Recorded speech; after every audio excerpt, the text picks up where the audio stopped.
All right, and we're live. So this is Sam. I run the YouTube channel Chalice and Chains, and today we're going to be running a Fate Accelerated one-shot set in World War II, titled The Horrors of War, where we have 4 Elite American Paratroopers going deep into the heart of Germany to accomplish a mission, and what they encounter is completely unexpected. So what I'm going to do is I'm going to have everybody introduce themselves. You can, introduce kind of the character you're playing, and if you want to plug anything, YouTube channel or whatever, you can. So I think I'll start from my left. So Carl, if you want to start. All right. I am Carl, and I am one of 3 primary hosts of the YouTube channel D20+1. That's about as far as I want to go plugging things for myself. We run a lot of live games. We have a lot of videos that we're about to start putting out. So looking forward to that. And I'm going to be playing today Mr. Theodore Butch Johnson. He is a All-American quarterback who has volunteered to be a part of this elite group. And we'll get into the sticky details of that later. Awesome. All right, John, you're up. All right. Hi, I'm John Moore.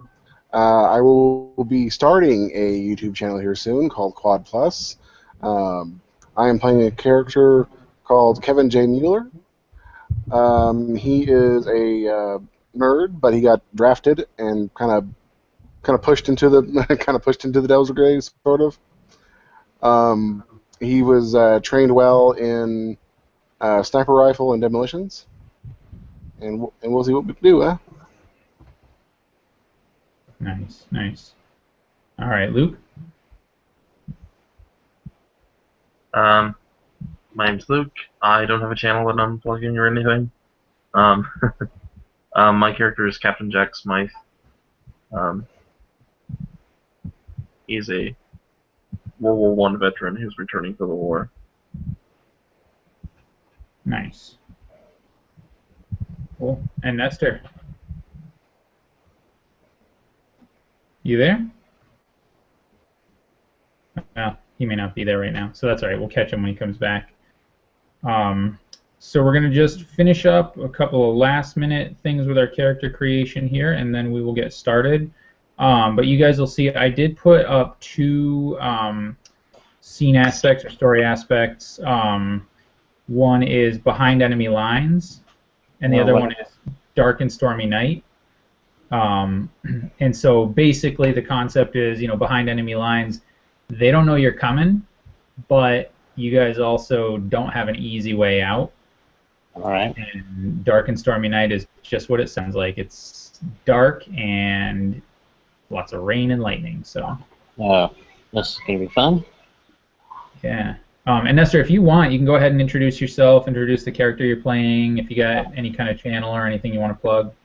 All right. Anyway, I'm going to be playing. What was my character? My character was called Jason Mack. He's a pacifist, son of a veteran. That's how he got into this unit. But anyway, he will only fight if necessary, that sort of thing. And also, you can find me at The Mining Nerd on YouTube or my second channel, which I'm not going to plug because it has nothing to do with gaming. But anyway, Twitter, Patreon, Facebook, that sort of thing. Nice. All right. All right. Son of a veteran. Okay. All right. Excellent. Cool. So yeah, if you guys are ready, we can start. If you need help developing some stunts, we can definitely do that as well. I think. Carl, I think yours is good. Yours are good. +2 to forcefully attack enemies in physical combat, and +2 to quickly move towards enemy troops. So yeah, so in a sense, like when you're engaging in battle, if you make a quick roll, you can kind of get in there fast. I almost might. I wonder if it would be if it might make more sense to say something like +2. When trying to overcome an attack roll, or overcome my enemy's attack. Quickly overcome my enemy's attack, something like that. I know what he's trying to do. The action he would be using in that would be overcome. Yep. To rewrite that, it would just be +2 to quickly overcome movement towards enemy troops. Who are you talking about? Carl's. What? Oh, for Carl's stunt, Yeah. his quick stunt. Yeah. All right. Good to know the phraseology of that then.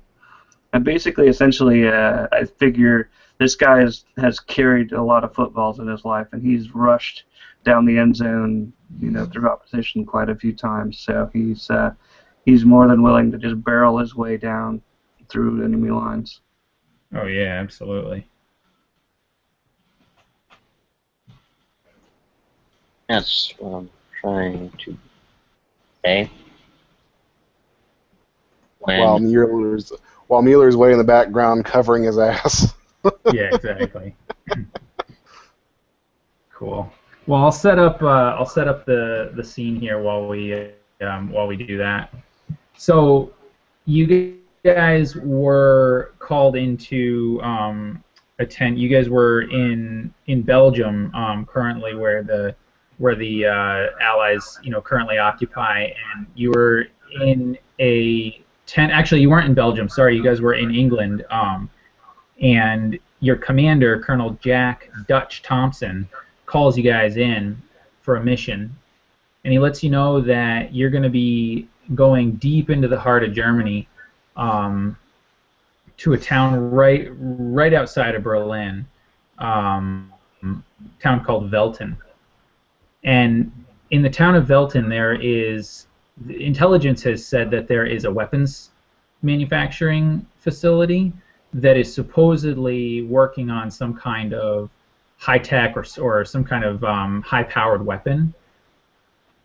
To the best of their knowledge, they haven't been able to get any kind of specific intel as to what it might be, but the Nazis are buzzing about it and supposed to completion. And the Allies are very, they're getting ready to make their final assault on Germany. They're probably a month or two away from really pushing in. They've got the Germans on the run. So this is a matter of importance, because to be able to get near Berlin, they don't want any additional complications. So that's where you guys have been called in.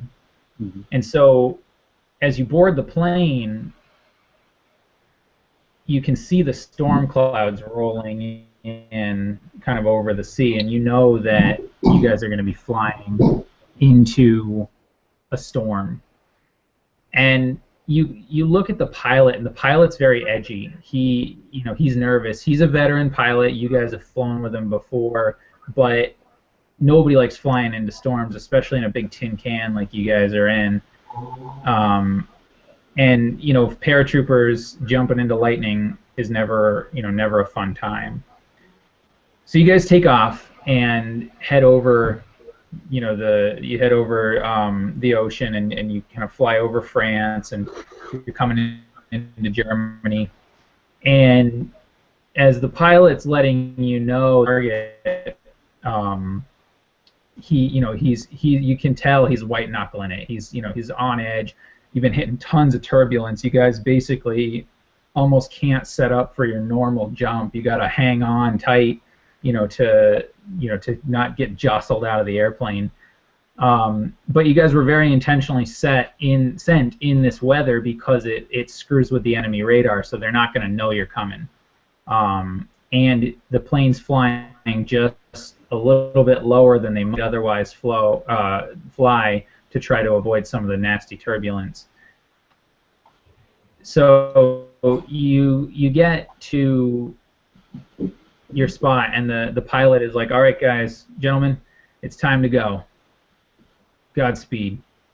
And you hear one of the crew, be like, "All right, go, go, go!" And just as they yell, "Go, go, go!" this big crack of lightning and thunder right outside the door illuminates everything.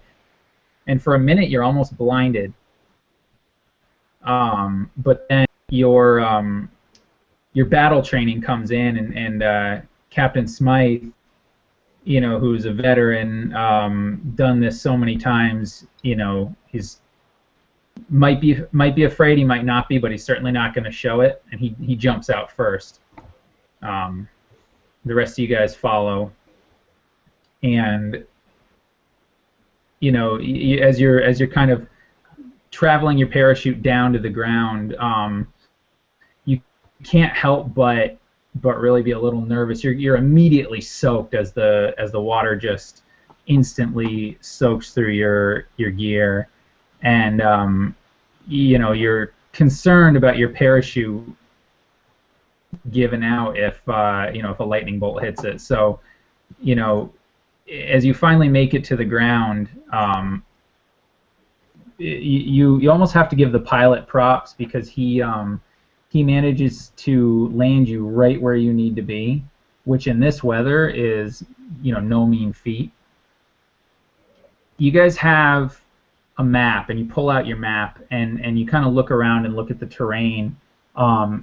You manage to kind of land in a field, and you run over behind this little ditch near the road, and you look up and you see that you're about 2 kilometers from Belton, and you guys know from the map that Velton's a small town, but it's an industrial town, so it has a number of factories, and you're looking for one right in the center of town, and you've landed. It's about 2 a.m. at this point, so I'm going to let you guys go from here and decide what you want to do.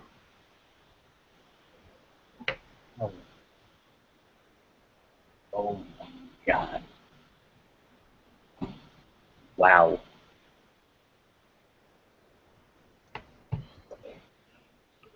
What are you going on about? Not gonna pilot can do that.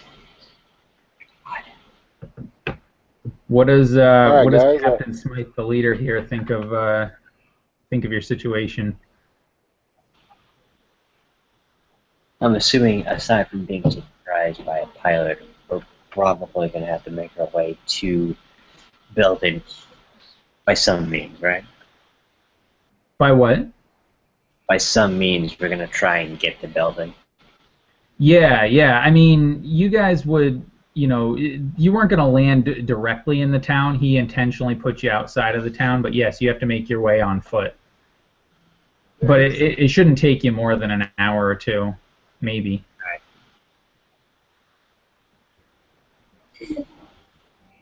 I guess here's hoping we don't get hypothermia. Yeah. Now it is late April at this point, and you've been blessed with warmer weather. Right now, especially with the rain, it's definitely cold, but it's above freezing, so you've at least got one advantage there for you. Yeah. All right. Well, let's start walking towards town. But when we get close, let's try not to be spotted, and just we'll try to stay in the shadows as much as we can, huh? Definitely. And if you can, somebody go ahead and make a careful roll for me. All right. Just a mediocre roll. No, you would at whatever your I rolled mediocre, whatever your careful approach is. So if you have a +2 or whatever, you would put that in. All right. So I got a fair. Okay. Same. Yeah. So Oh. Kevin, the sniper, immediately hears this truck coming down the road, and you guys kind of, he kind of motions for you, and you guys spot the headlights a little ways off in the distance coming in your direction. Let's ditch trees. I mean, bushes around here. Yeah, you guys are in kind of like a ditch, so the road is kind of up at a little bit of a higher elevation from you. You guys are in like almost like a trough beside the road, and there are bushes and stuff around you. It's kind of like almost like farmland. It's open fields and there hedgerows, trees, and it is also dark. Yeah, so yeah. All right. And that's what I noticed, the headlights. Yep, yep. You notice the cars on, a car or a truck or something coming down the road, definitely. Hey guys, stop down. There's a vehicle coming. All right. You would And I immediately drop. see a man who is probably 6'3", very wide set, with a limp cigarette in his mouth, looking at him, and immediately just going face down into this ditch, just flat, as flat as he can make himself for how big he is. All right, yeah. And as you do that, your face is like inches from the pooling water that it's starting to create like this little river in this ditch. Your boots are soaked, and now your body's soaked. And it brings you back to this moment when you were in combat in the forests in Belgium, and being in a foxhole with pouring rain coming down and mortar shells coming down all around you. And I'm actually going to offer you a fate point to compel your shell shock, and because in that instance you were cowering in fear, but the buddy in your foxhole next to you said, the only thing we can do is fight. And so you guys charged out of the foxhole and charged the enemy position where you knew the mortar fire was coming from. So, if you wish, I will offer you a fate point to charge the truck, essentially to attack it. You don't have to charge it physically, but to take it out. And if you wish, you can refuse by paying a fate point. Hmm.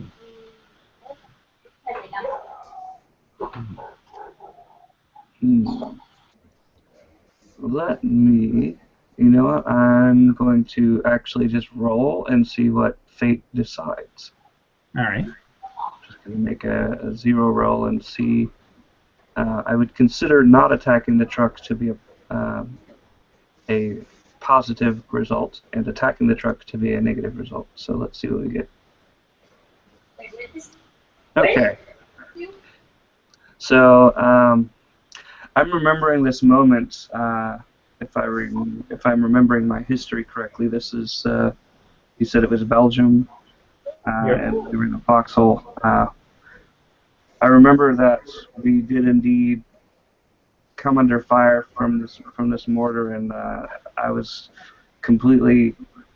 One of the mortars had gone off right by my head, and completely drowned out, deafened out all sound, and I just had the lack of sound. And when the sound came back, one of my old friends from my back from when I trained was there at my side, and he was compelling me to help him go forward. And we trudged through this terrain, and we managed to take out these mortars. But then I remembered, in doing so, looking over to see if he was all right, and there was just nothing there. So in this moment, I am compelled to not attack this truck. So I will give you a fate point, sir. Okay. Yeah, great. And so you do that, and remembering the consequences of what happened when you guys charged the mortar, that's fine. So you all manage to hide just fine as the truck passes by. It's not particularly looking for you, and Nestor, Jason has a hard time seeing it until it gets up close, but you guys definitely recognize it as a German troop truck, and it looks like it's going into the direction of the town. But then you guys look around and it's quiet. There's not, apart from the thunder and the sound of the rain just splashing down all around you, it's actually eerily quiet. What do you guys want to do? After it passes, let's just head on forth. Yeah, I would definitely extricate myself from this muddy hole in the ground. Nice. Kind of, wiping the mud off of my uniform as much as I could, and looking at everyone. The cigarette in my mouth is just completely ruined. That I turn to somebody and I say, "Hey, got a light?" It's kind of in a joking manner, half smiling. Nice. What order do you guys want to be in as you head out?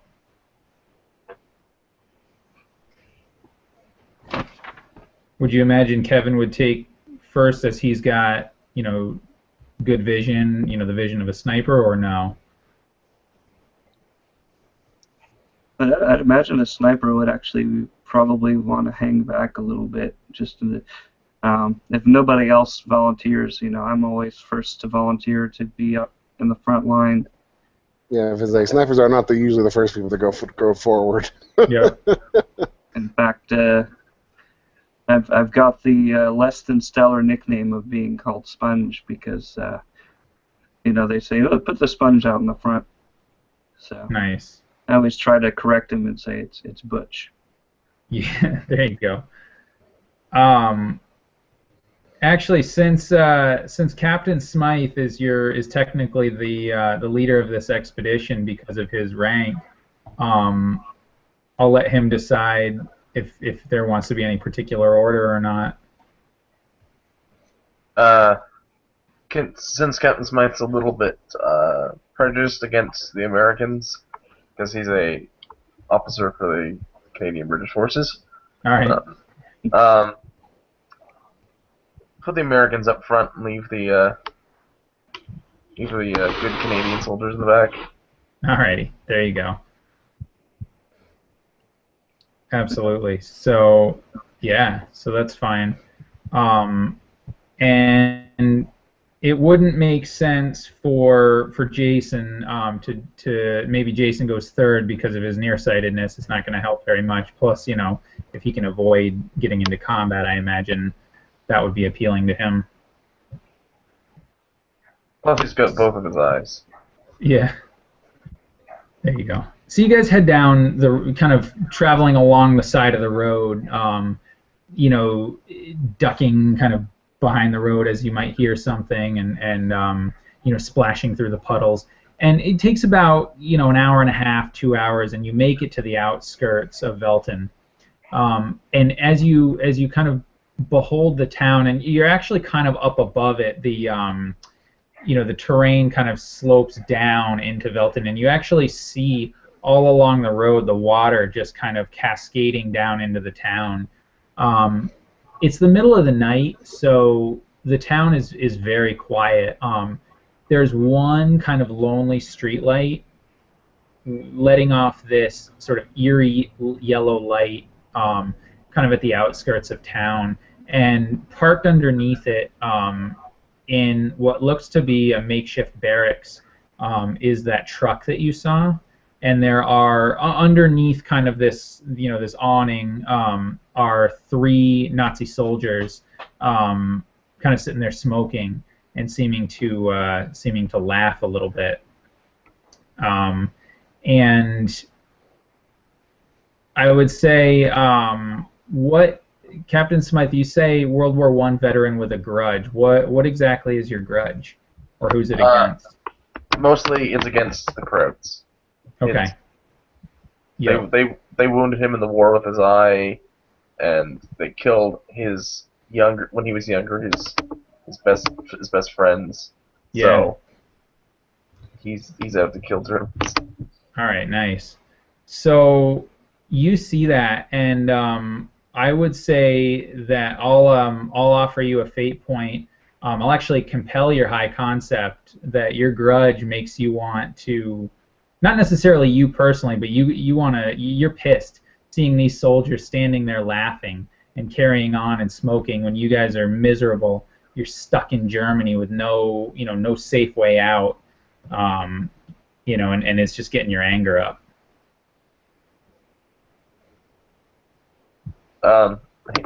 Smythe will turn to, or look at the Americans in front of him and be like, kind of angrily whisper, "Kill them! Get them now!" Awesome. I'm gonna turn to Smythe and just like, sir, hold on. Let's not go head first. I mean, we don't know exactly how many soldiers are there. We could be completely outnumbered.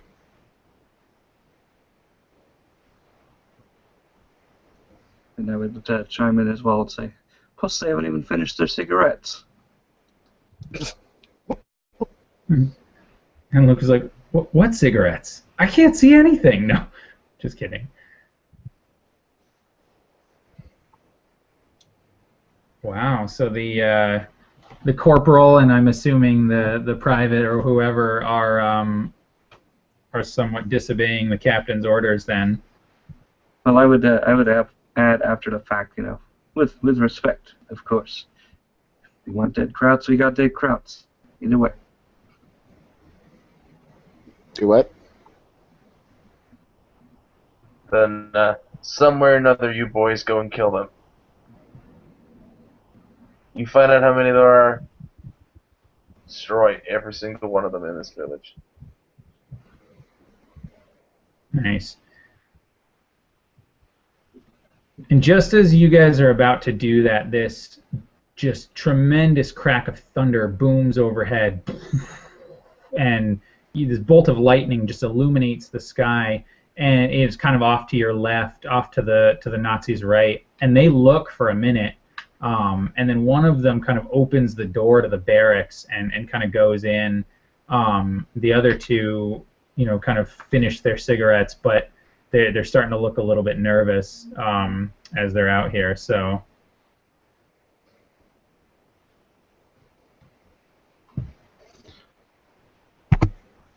All right. I'm gonna suggest we should probably move and go try to find somewhere to hide for a moment. All right. And are you thinking you want to hide with the intention of sneaking up on them? No. And attacking them, I'm suggesting to the rest of the crew that we should move out of this spot and go hide somewhere for a moment. I think they just saw us. Oh, okay. Yeah, well, if you want, go ahead and do that. You can definitely roll, see if you can, if you want to make a sneaky roll. So I wasn't actually doing the action yet. I was suggesting to the. Okay. That was me talking to the crew. Oh, gotcha. All right. Better they know we're not here if we're gonna kill them. Good idea, soldier. We're gonna kill him either way. Yeah. We just want to do it all quiet, like. Yeah. Of course. I'd say a bit too loudly, probably. Well, and you are aware too of the fact that between the rain and the thunder crashing, you actually it would be difficult to hear. You can't actually even really hear the Nazis laughing. You can just see them, obviously because they're under a light and all that. So it is difficult to hear, but you can definitely do that.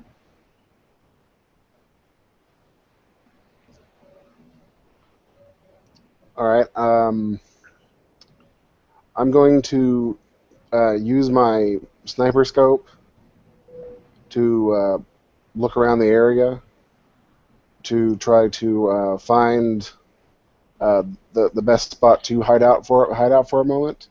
I'm going to do a sneaky create advantage roll on my. I could be sneaky when I want to be, Mm-hmm. and I'm gonna try to find a spot, or let me I'm gonna try to find a spot Yep. to hide us all. Yeah, absolutely. All right, yeah, go ahead and make the roll. And I'm gonna say it's against, I'll say a +2 because it's not All right. it's not terribly difficult. You gotta be kidding me.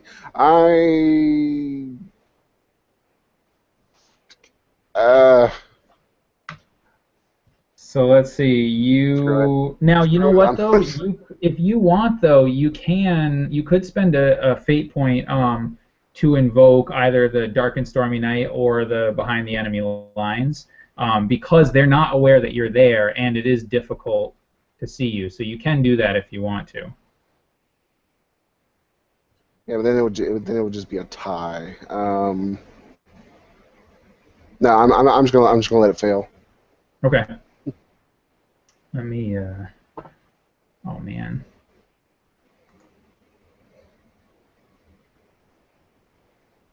All right. So as you're kind of sneaking up, kind of along the road, you have the high ground, and just as you're about to like find a spot that would be a good spot to hide, kind of right behind this like little wooden fence by the side of the road, that kind of acts almost as like a guardrail. This lightning bolt kind of cracks real close to you and illuminates you for just a second. And one of the soldiers happens to look up at just that minute, and he spots you, and he starts yelling out. And I'm assuming some of you guys would speak German, but he starts yelling in German. There's something over there. There's something over there. And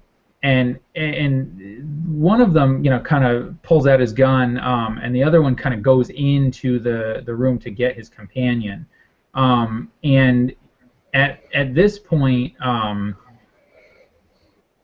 Luke, you actually, or sorry, Nestor, Jason actually hears from the opposite direction, kind of almost right behind him, "Time to die, American." None of the rest of you hear this, just Jason hears it. And it's like almost like this whisper, like right behind your ear.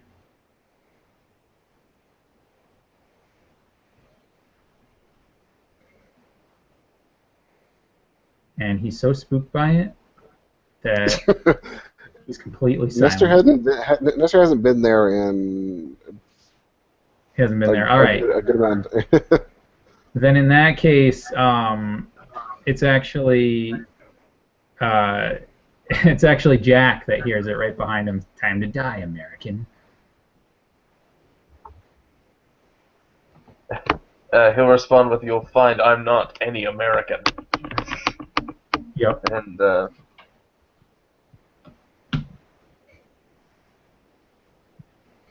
And you look behind you, and there's nothing there. I mean, it's literally just like the field behind you. So, but then you notice that at this point the other soldiers are coming out, or are getting ready to come out.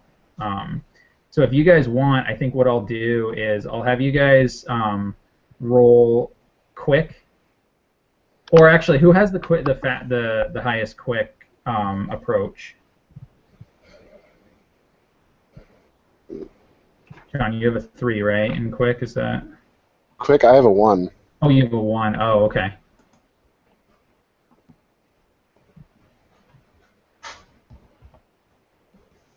Carl, what do you have in your quick aspect or approach?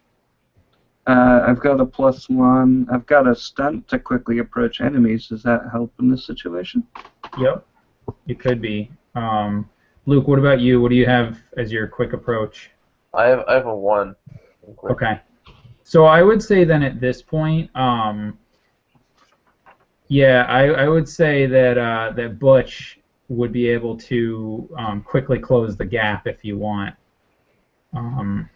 So why don't you go ahead and make a quick roll? for me, and see if you can get there before they can get there. So am I adding my +2 to that then, or is it just a +1? So if you have a +1, you can invoke your stunt if you need to, or to use your stunt if you need to. But go ahead and roll your average right now. So roll an average roll and see what you get. It's a +1. That's a wash. Okay, and then I believe in this case, John, correct me if I'm wrong, but I believe you can use the stunt to add +2 to that roll, right? Because of the situation. Yeah. Yep. All right. Yeah. So if you do that, that will give you a good of +3. Okay. They also got a good, so you tie, and so I believe that gives you a boost. So what do you think we should name that boost? That'd be like, like closing in or close quarters, something. I was thinking the full 9 yards, just because he's a football player. The whole 9 yards? Yep. All right, awesome. So what I'll say is that you'll get, you can use that to. Does a boost give you a one free invoke? A boost is exactly like a invoking aspect, but it goes away as soon as you invoke it, and it is a free one.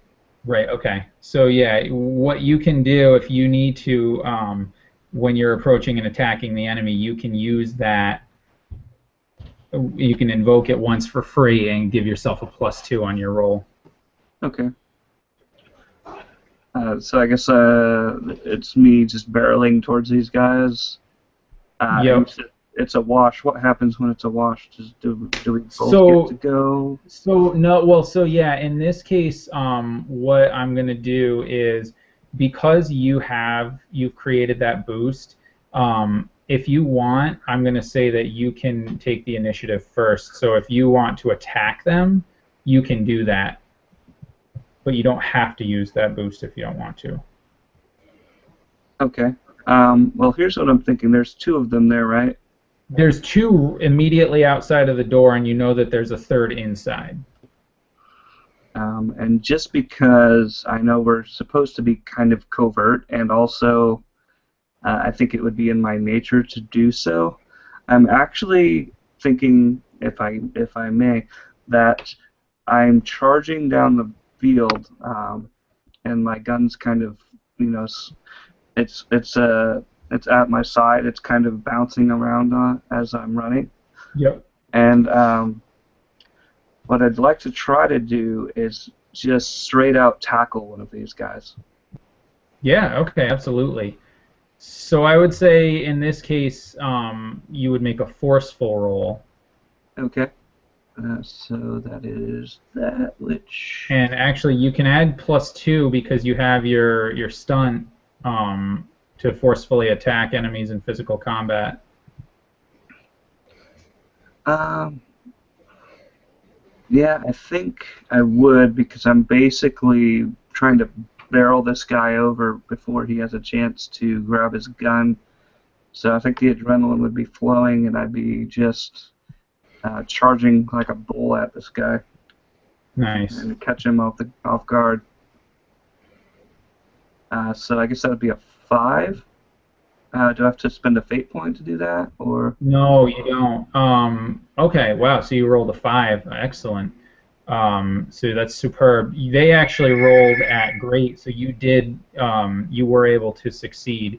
You beat them. So you come in and you attack, and you actually kind of tackle the one, and you guys both kind of go down in the mud, right at the base of the at the base of the thing, and then you can hear the other soldier just yelling in German, nine, nine, nine, nine, and but you're kind of busy grappling this guy,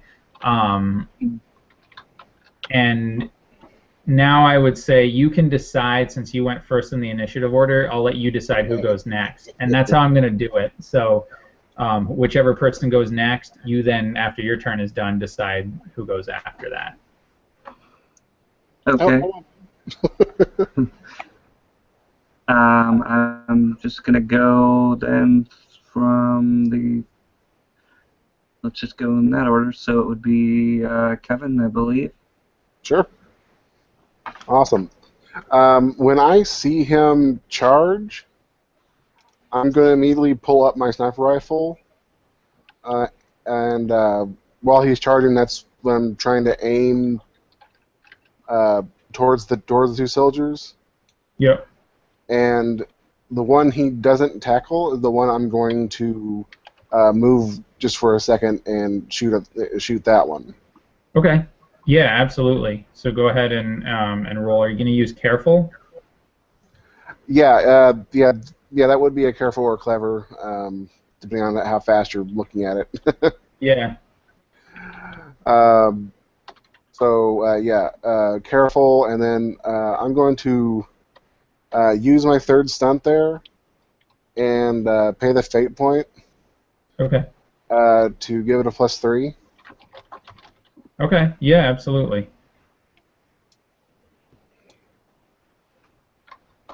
Because I'm trying to shoot him in the head. All right.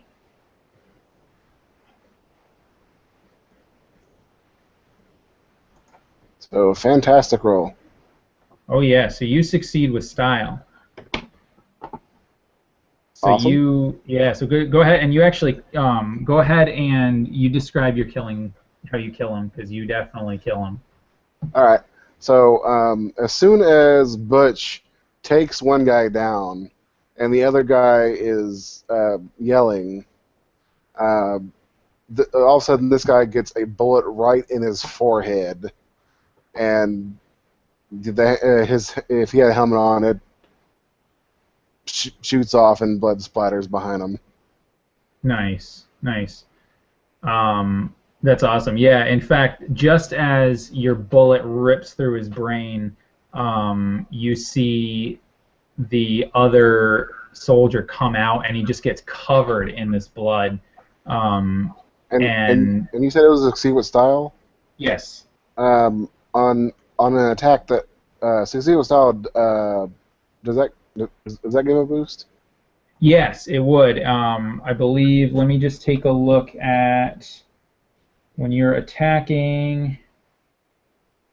So what you can do is it causes damage. You may reduce the damage by 1 to generate a boost, if you wish. Yeah. You still kill him. Okay, then yeah, sure. The boost will be named. They're scared shot. They're shockingly scared. Okay, so scared shitless. Yeah, scared. Something that would represent just a moment of brief shock. All right. All right. So yeah, shock and awe. Yeah, sure. Maybe? All right. There we go. So yeah, that's cool. All right. So you can use shock and awe. And who do you want to go next? Let's go with the Germans. Yeah. All right. Absolutely. So as it stands right now, the one German that just came out the door just basically got covered in blood. He's in shock that his friend just blew up kind of in front of him, and he recovers enough to realize that his other friend is struggling with this large American soldier on the ground. They're kind of rolling around, in the mud and in the dirt, and he's trying to do something. So he attempts to attack Butch. And Butch, why don't you if you can, go ahead and make a defend roll for me. So you can use, I would say either quick. Yeah, I would say probably make a quick roll for me. Quick, okay. Yeah.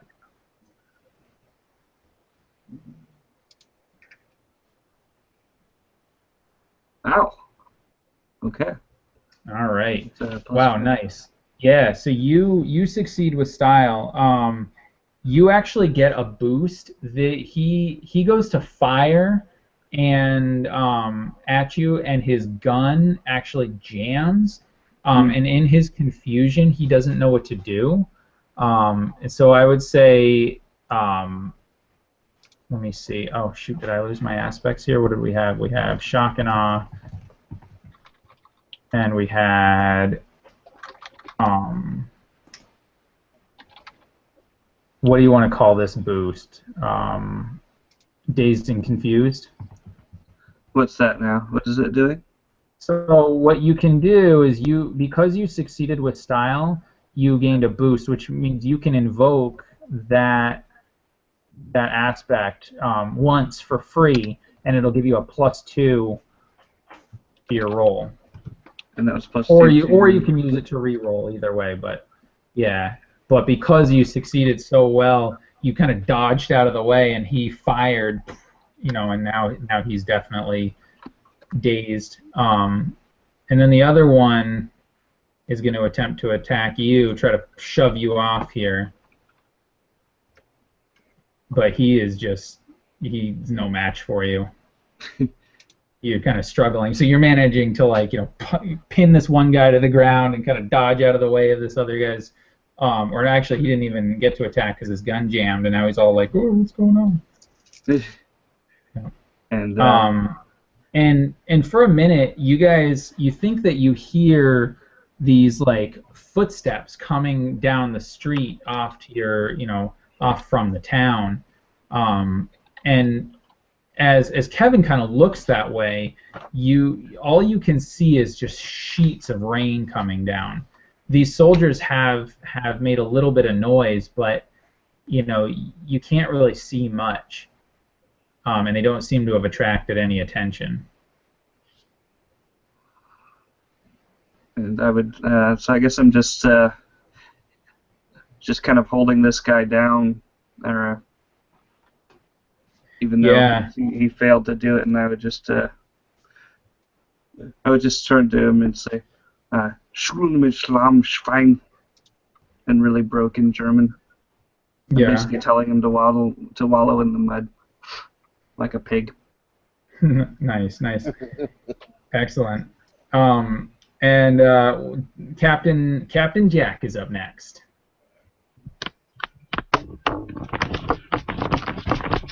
So I see these two Americans, both Americans, running forward. One guy gets tackled, another guy pulls out his sniper rifle and shoots pretty blazingly. Captain Jack is going to pull out a. No, they didn't have that. I was going to say a Luger, but I don't think they had them in World War I. Well, you can have a Luger. I mean, that would be fine. Right. He's gonna put on a Luger, but it's got 5 scratches on it, and it's Luger owned by the German commander that killed his 5 friends. So he killed 4 Germans and the commander with this Luger in revenge. So nice. So it's his personal handgun, and he's going to. Are there any other Germans there other than the one the one that got sniped in the one on the ground? No, the one that's killed obviously is killed. This other one is standing kind of in the doorway, totally dazed, covered in his companion's blood. Although it's starting to wash off now with all the rain, and his gun just jammed, so he's completely out of it.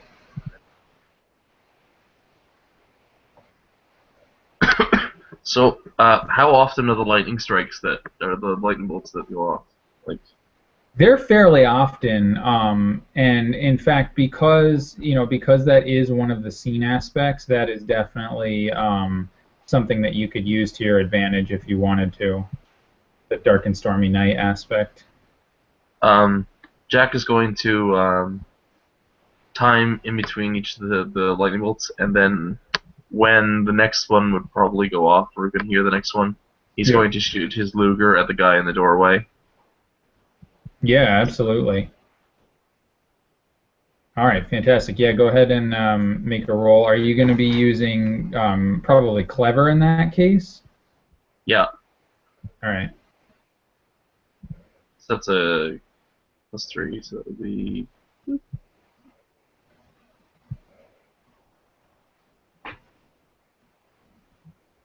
So it ends up with a +2, so fair.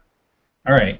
Yeah. Well, you actually he rolled just terribly, so you succeed with style, which is enough to kill him.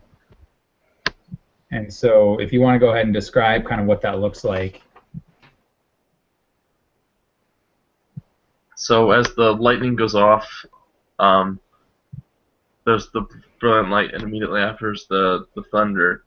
And as the thunder kind of goes off, he fires the pistol. And does this will it kill the guy, or would it just injure him? Yep. Or, No, it'll kill him. Yeah. He happens to shoot, and it happens to shoot the guy in the eye and out through the back of the head. Oh, awesome. Nice. Yeah, and he kind of rocks back for a minute, and his body slumps against the back of the barracks door, and then he kind of just slowly falls down to the ground.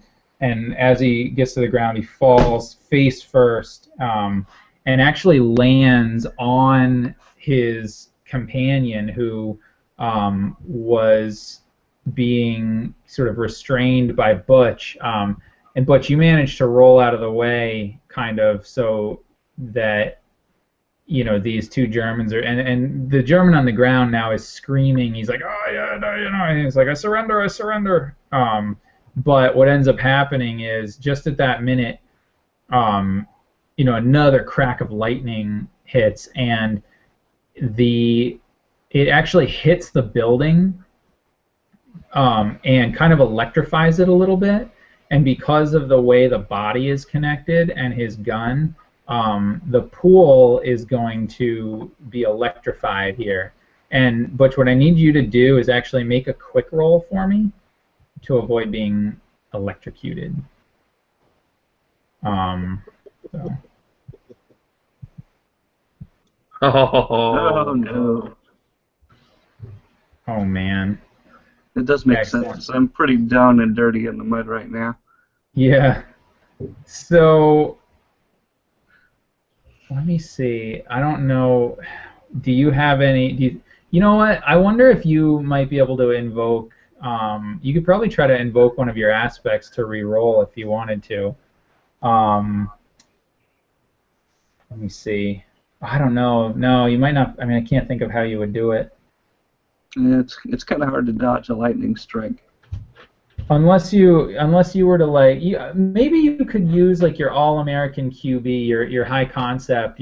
You're used to sensing stuff at the last. Kind of having the sixth sense and being able to escape it. So I would say if potentially if you wanted to, you could spend a fate point and re-roll it. At this point, it's a difficulty of 2. So. Is this like something that would kill me, or would this just be a pretty bad injury? It's not necessarily something that would kill you. It would definitely hurt, though. You don't know. I mean, yeah, would your character have ever been struck by lightning? Likely it wouldn't kill you, nowhere near. Yeah. We're a little less than 1% of all lightning strikes of people getting struck by lightning strikes are actually deadly. Yep. So I think as much as I want to metagame my way out of it, I think I'd rather take this damage. All right. Or you could just take another aspect because your aspects aren't filled up yet, and put in there. Lightning proof. Well, I was thinking quick reflexes or something like that. Yeah. Yeah. Yeah, you could definitely do that. That would totally make sense considering He's an athlete. Yep. I would say then if if you want, if you just want to take some damage, you know, I would say that that's going to probably fill up your 2 stress box. You could potentially take a consequence though, if you wanted to, like a mild consequence, to kind of negate that stress box. Okay. So, If they say how that's supposed to work is you're just supposed to tell him the shifts, and then he decides how he's supposed to how he wants to take it. Okay. Yep.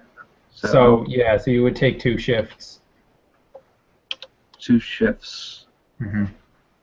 So 2 is So mild. either you would fill off, yeah. So you would either check off your 2 stress box. Normally. Okay. I suppose you could check the 1 and then do your consequence, but you don't really need to. No, that'd be overdoing it. His Hopefully. choices are pretty much his choices are either the 2 stress box or the mild consequence. Yeah. And what would be an example of a mild consequence? Alright, Oh, I'll come back. Twitchy. Yeah, or you could be like, you know, Characteristic, I basically, mean, think like about. Yeah, go ahead. like a mild trait or something. Then, kind of like Well, the mild ones don't stay around.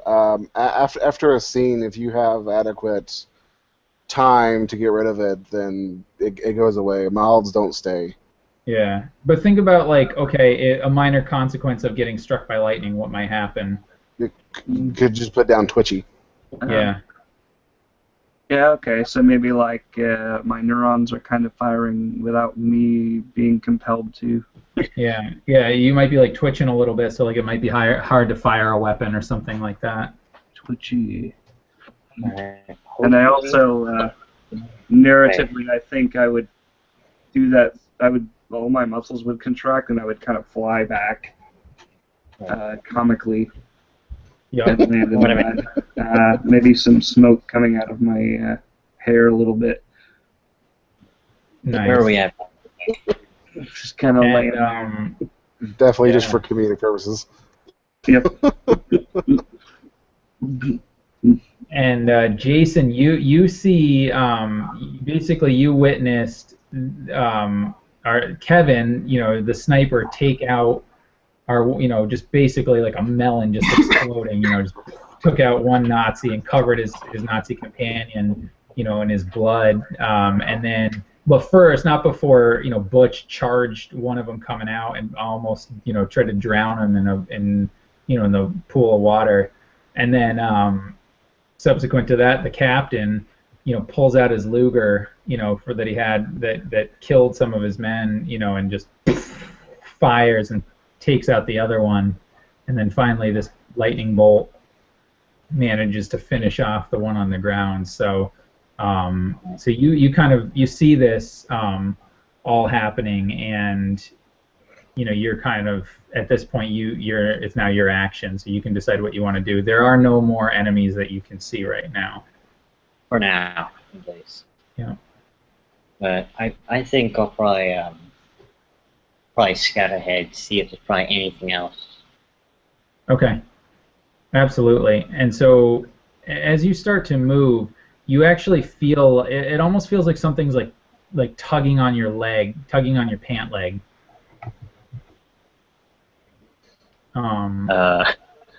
Yeah. Probably can check it out.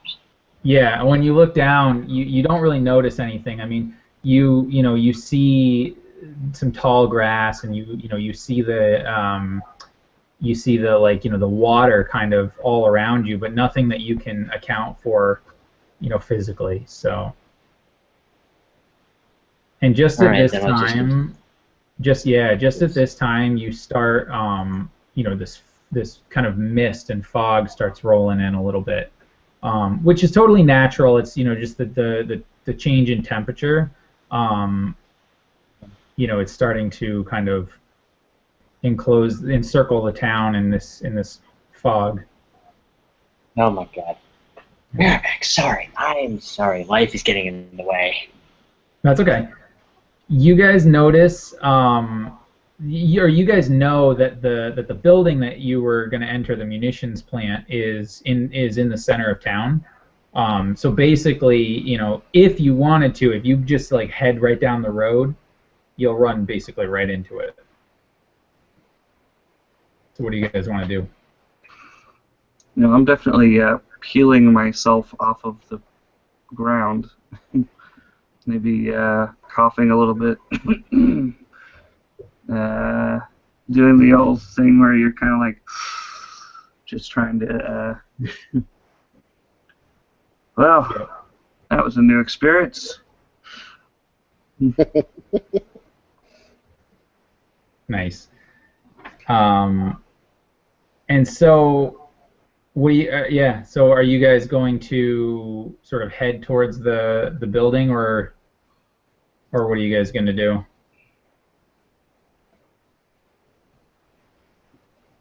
Might I recommend we hide these bodies just in case there's more compatriots around?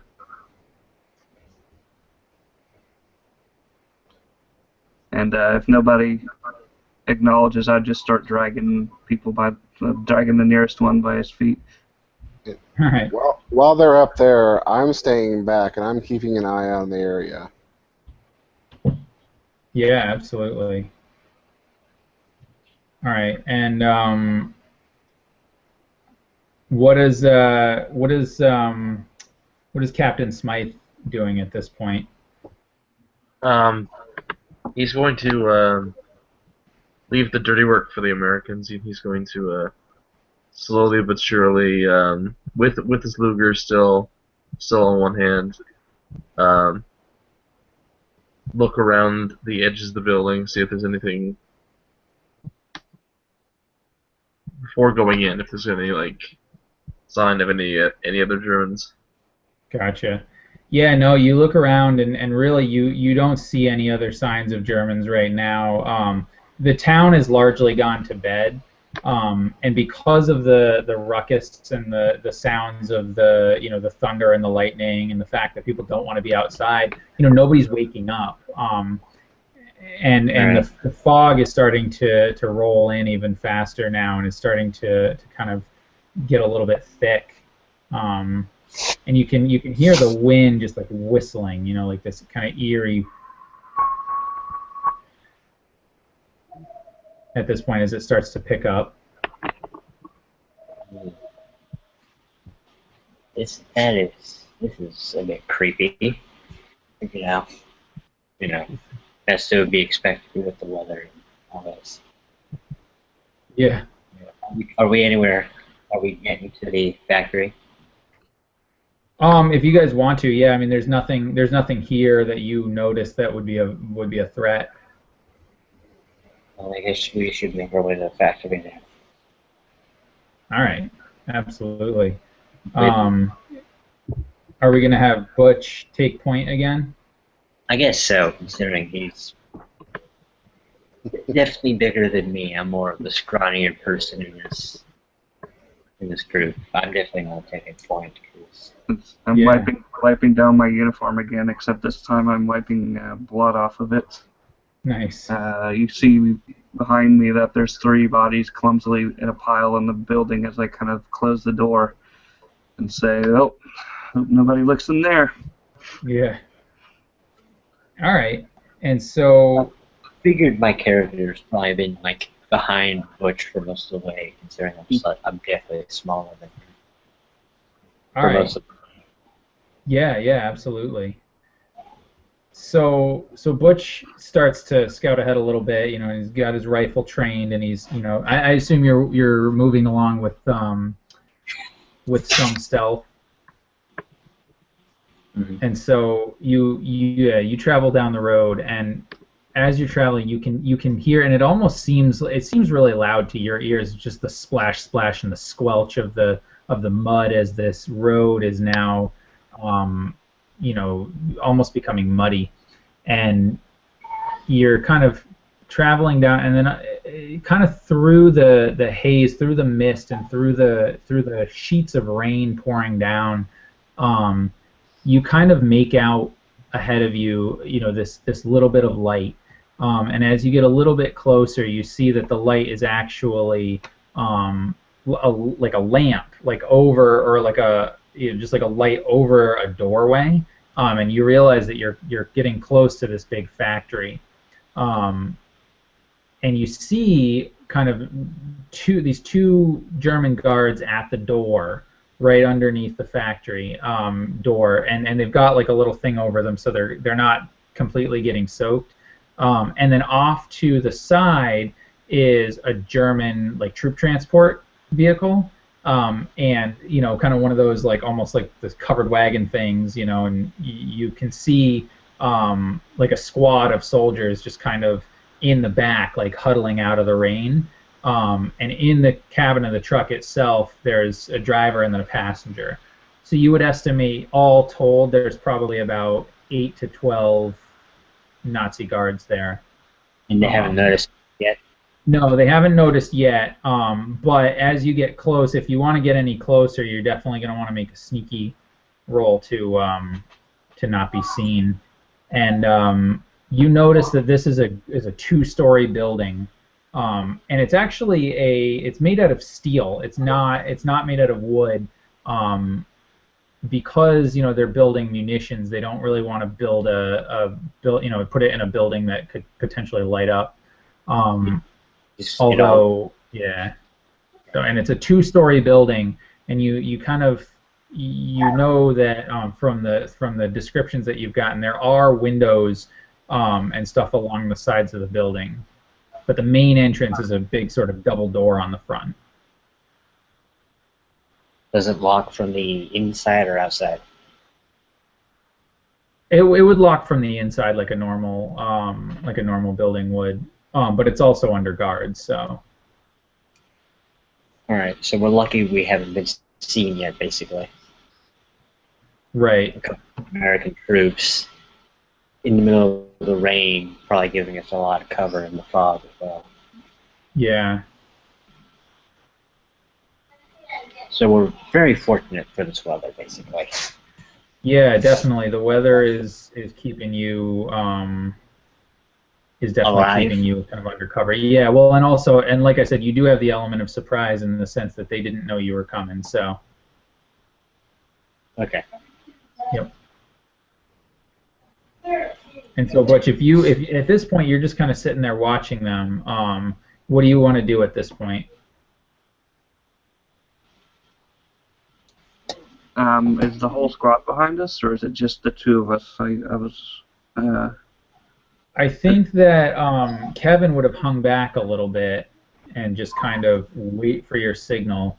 What would Captain Smythe have been doing? Also kind of hanging back, or? Yeah, he probably would have been hanging back, kind of. All right. Looking at the broader scope of things. Nice. And then it seems like Jason was following behind you, so he might have noticed as well. But your two companions are just kind of holding back, waiting on your signal.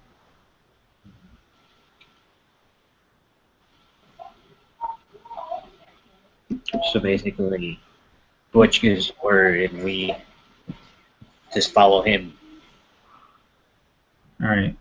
So I would turn to Jason and say, "There's 12 of them. Just enough to be a fair fight." Just enough to be a fair fight. Yeah. What happened? 12 against 4. I mean, we're basically just sitting, watching this. Are building. we supposed to demolish the building? Figure out what it is they're doing? Yeah, ultimately you're supposed to demolish the building. Yep, you're supposed to. Kevin has explosive charges because he's a demolitions expert, Yep. and because of his engineering training, he would know where to place them in such a way that it'll bring down the whole building. And about how much time do you think that would take? I'm assuming we would discuss this prior. Yeah, you guys, as you were on the airplane planning, he told you that, without getting a good view of the interior, he wouldn't be able to tell you directly, but it's not a huge building, so it shouldn't take a super long time to place charges and get out. But it's one of those things too where you have like a coil So what would happen? You don't have like a way to remotely detonate it. So you'd either have to figure out some sort of incendiary device, or you have like a little coil on a spool that you would roll out, and then you would light. So. Mm-hmm. I mean, the building should be mostly empty, right? Yeah, I mean, so because it's a factory, it's typically filled with workers during the day, but because it's like 2 a.m. or it's probably about 3 o'clock in the morning at this point, there doesn't appear to be any activity going on in the building. All right, so basically we don't have to worry about the guards and the transport. Right, and actually, just at this point, another crack of lightning kind of illuminates everything for a minute, and you actually see it hits one of the buildings, like in town, one of the houses, and it sparks a little bit of a fire, and the truck realizes that the house is right next to this bar. And they actually, the truck starts up because somebody comes out and they start screaming in German, yeah, whatever. And so the truck actually, takes off and goes to see if they can help, kind of deal with this. And so now you've got just the 2 guards standing in front of the door. All right, we should be able to at least take out the guards silently to some extent.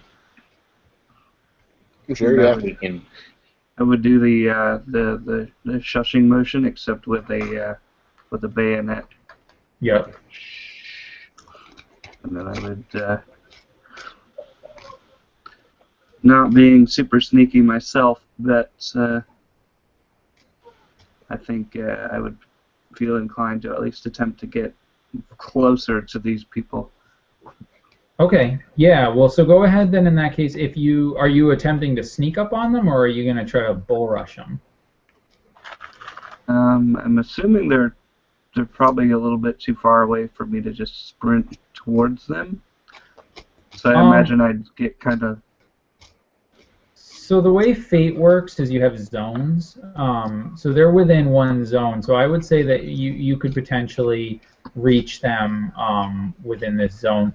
Especially if you don't care about sneaking up on them, yeah, I would say you could definitely reach them. And there's how many left now? Just 2. Okay, so I would probably very quickly I would hold. And then one of us takes another. Hold the bayonet up to my lips and go shh, and then I'd say, I got the one on the right, you get the one on the left, and then without giving him a chance to react, I'd just start running. At the guy. Okay. And as you start bull rushing these guys and you're looking at them, you notice that you see their eyes, and it almost looks like the scene where like if somebody was asleep and you kind of peeled their eyelids back, it's just pure white. There's no pupils in their eyes at all. And they're standing there, and they notice you for a minute, and then go ahead, Butch, and make a clever roll for me. Oh boy. +2. Butch or anyone else?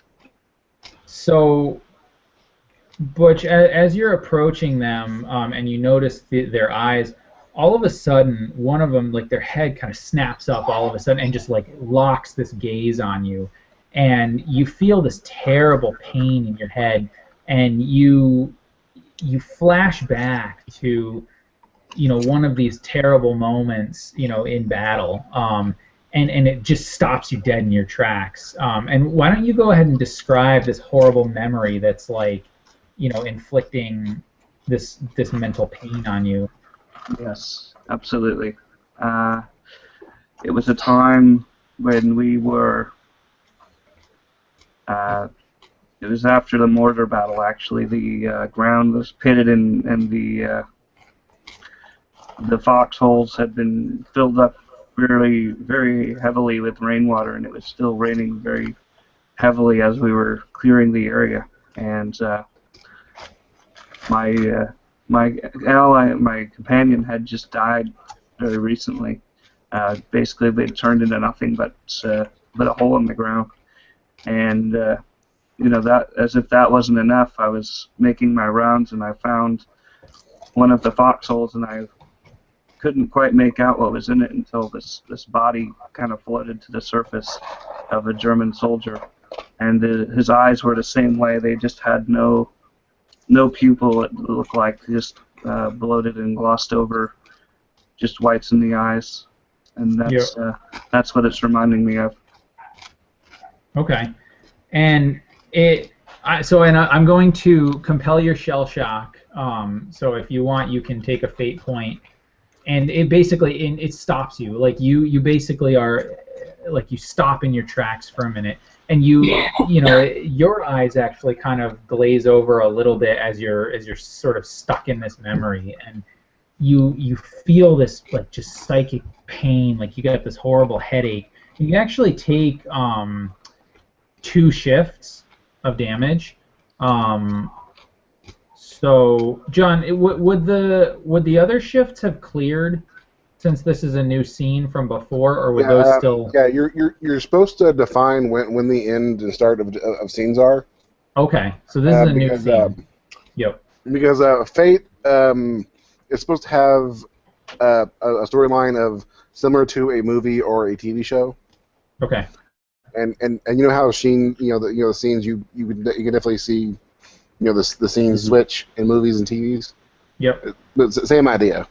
Okay, gotcha. So so this is a new scene. So your stress would have cleared, but at this point now you take 2 stress from this psychic pain, or 2 shifts, I should say, and you're just kind of stuck in your tracks, and you kind of fall a little bit to the ground on your knees, and almost like you're reenacting the scene where like you're seeing your dead companion in front of you.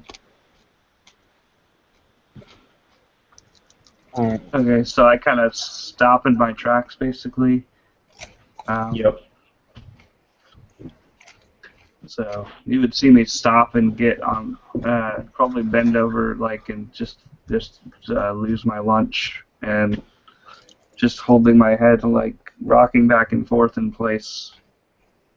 Nice. And Jason, since you were kind of right behind, or not right behind Butch, but you were the next closest to him.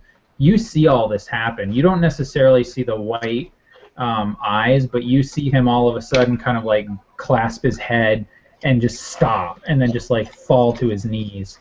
And you can't quite tell what's going on because you couldn't hear any gunshots or anything like that. But you can also see this mist start to it almost looks like it's being drawn towards him, like it's coalescing around him, and it's making it harder and harder to see Butch. And it's starting to obscure the soldiers as well. And so what do you want to do? I think I'm probably going to take what you're saying now and finish what he was trying to start. Except instead of bull rushing them, obviously use this to my advantage, this mist, to sort of obscure their sight of me and sort of take them out silently. Okay, absolutely. So go ahead and make a sneaky roll for me. And yeah, I would say you can use the sort of dark and stormy night. You could invoke that if you need to give you that +2. I guess. All right. And I already have a +1 in sneaky. Okay. So good. Yeah. So you you definitely succeed. You manage to sneak up on them, and they don't see you. They're both kind of focused on on Butch, and at this point you can see the just pure white eyes, and you can see the mist swirling around, and the rain, is pouring down. And for a minute, everything kind of just it seems like everything goes silent. Like all you can hear is just the rain, just that methodical, rhythmic rain, kind of. And then just like that, it's like boom, a big crack of lightning just rents the sky and illuminates everything for a minute. And you kind of dazed, but you managed to shake it off and do that. So did you want to attack them? Yes. Okay. I was planning on taking them out. Gotcha. And describe how you imagine you would attack them. I would probably be behind them, sort of getting up, and just taking the bayonet and sort of slitting their throats quickly. Okay, absolutely. So that would probably be because I'm pretty smart, I know where to actually make an incision to where it's like you kill without having them bleed out too much. Okay. So that seems like that would be clever. Then. So go ahead and make a clever roll for me. Alright. Alright, I'm going to use my +3 clever to do this. Okay. Alright. I have it right here. What's up? I have my stats right here. I'm going to put them up on the screen so you can see them. Okay. Alright, but in the meantime, that's my roll. Sorry, I can't see it. What did you get? +3. Good. Oh, okay, you got a good. All right, awesome. 2 plus. All right. And then we'll say that because of the mist and all that, you use that to your advantage. So that'll give you a +2. So you definitely succeed. You don't succeed with style, but you do succeed. So you get up on one of them and just kind of take the bayonet and pop it right into the carotid, and he definitely goes down. And as you kind of see him fall down, you actually see his eyes sort of, they're not white anymore. Like the pupils come back in. It almost like they rolled back. And just for a minute, he looks at you, and he's got this like sort of scared look on his face. He's this young German soldier, and then you can see kind of the life just bleed out of him as he dies. And I would say at this point, I'm going to offer you I'm going to offer to compel your pacifist aspect, that you don't want to kill this other guy if you can help it. That you want to kind of try to avoid bloodshed if possible. So if you want to accept that, you gain a fate point for that. If you don't want to accept that, you would pay a fate point.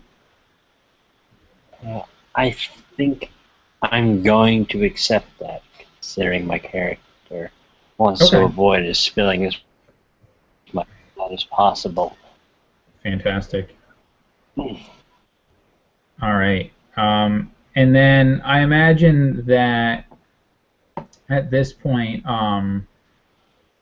the sniper, Kevin would be aware of kind of what happened. You would have seen, Butch kind of fall to his knees and clutching his head, and you see Jason, like almost like a wraith in the mist, just kind of all of a sudden pop up and bayonet this one guy, and then he looks at the other one and he's just pausing for a minute. And what do you want to do? I'm going to shoot the other guy. Okay. Let's see. And I'm going to be using my last stunt again. Okay. So let's see here. I'm guessing John's basically the dead shot of the group. He hangs back and sort of. Yeah, he's the sniper. So careful to try not to hit Yeah. Jason there. Me. Yeah. Yeah. So let's see. Pay the point to it. Roll that. There we go. So got a superb. Okay, excellent. So you succeed. He actually rolled good, so you don't succeed with style, but you do succeed. So you managed to deal him 2 shifts, which is actually enough to kill him. So if you want to describe the killing blow.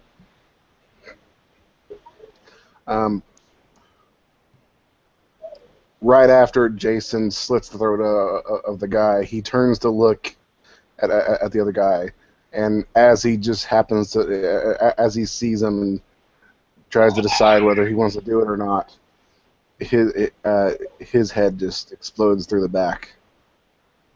Awesome. All right. Nice. Yeah, and go ahead. At this point, I'm giving what's his name? Kevin, I think.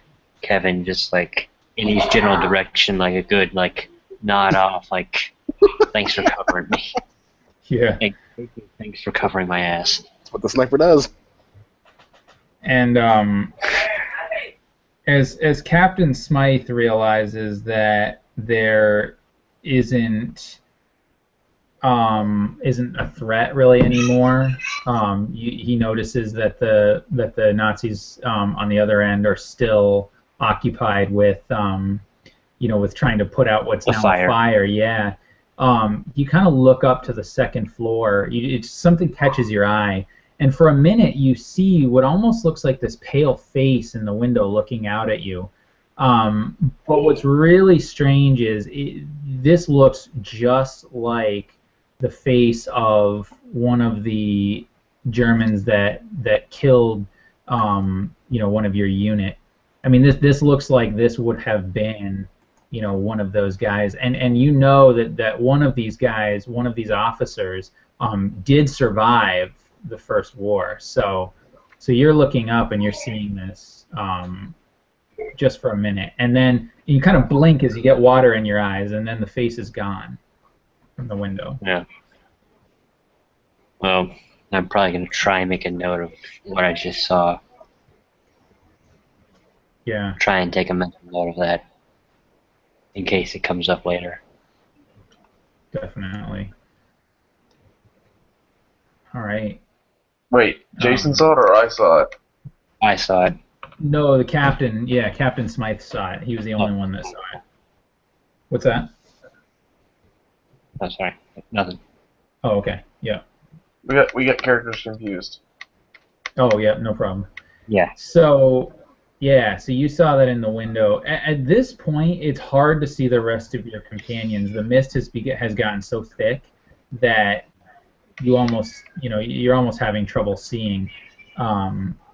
And at this point, too, the wind is just howling in your ears. It's just howling.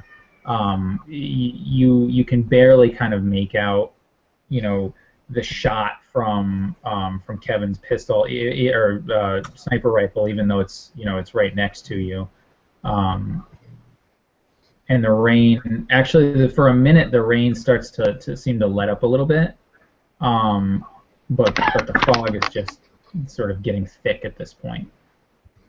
So what do you guys want to do? I'm gonna try and walk and sort of grab Butch and sort of haul him and myself like Kevin's direction, so we can regroup.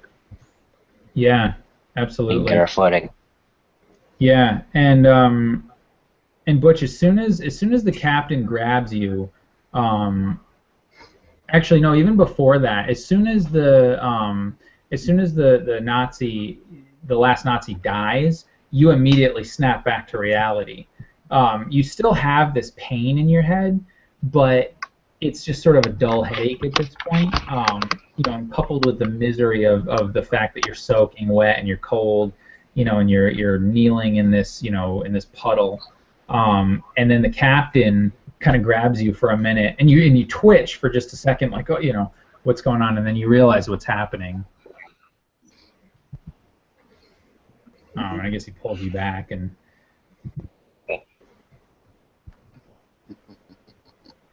what does Jason do? Because Jason, you were still kind of just like standing, or you were standing there, kind of all, stealthy like. Yeah, well. So we can get our footing. Yeah. I think we got characters switched around. Because I remember Jason was saying that he was the one who was going to pull Butch, and yeah, I was still. Oh, I'm sorry. All right, no problem. I thought the captain did. So Jason was the one pulling Butch out. Yeah. Oh, okay. All right. Gotcha. My bad. So you kind of pull him back to where Kevin was then, you said, so you regroup? Yeah. Just okay. The others, and so we can get into the building before the transport sees us. Yeah, absolutely. If they do, that is. Right. Okay, yeah, so you guys are all kind of huddled together right now, and Butch is not looking very good. Yeah. Yeah, I imagine I'd just be like shivering and repeating things over and over again, like the dead need not see, the dead don't need to see, the dead don't need to see. Kind of not really making a lot of sense, but definitely not in a good way either. Right. Like I'm kind of at the end of my rope. The captain will proceed to slap Butch. You can see for a split second, it looks like I want to basically punch you in the face, like you've initiated a bar brawl. But then I would kind of snap back and say, "Sir, I apologize, sir. I'm not myself."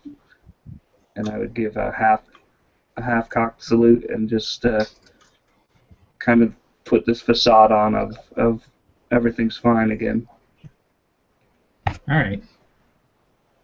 And as this happens, you guys notice. At first, you hear this sort of like creaking sound, almost like like metal shifting, and then you realize it is metal shifting. Actually, the doors on the on this warehouse kind of are shifting outwards. They're like as the doors open, and nothing. Nobody's there. I'm glad we got everything then. You're gonna what? Wait. So this is basically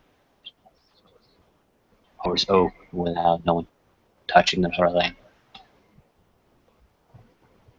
All right. Yeah, you and as you guys are you kind of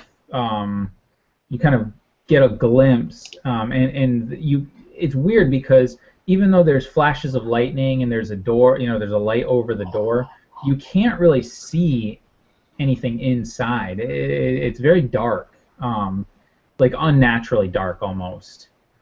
As in you're trying to peer into the door, and it's almost like there's something in the way, like all the light has been put out. And whatever standard issue rifle or whatever they had given us would definitely be out at the ready, for me at least. Just pointing into this building. Okay, absolutely. Are you? Yeah. And I would say we need to move quickly. They'll probably be back. Need to blow this thing just to hell and back. Well, I guess we follow through with our objective and get inside the factory.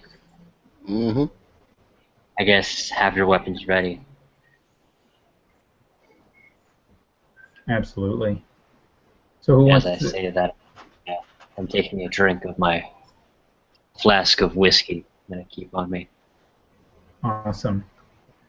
Calms the nerve. Yeah. So who wants to go in first?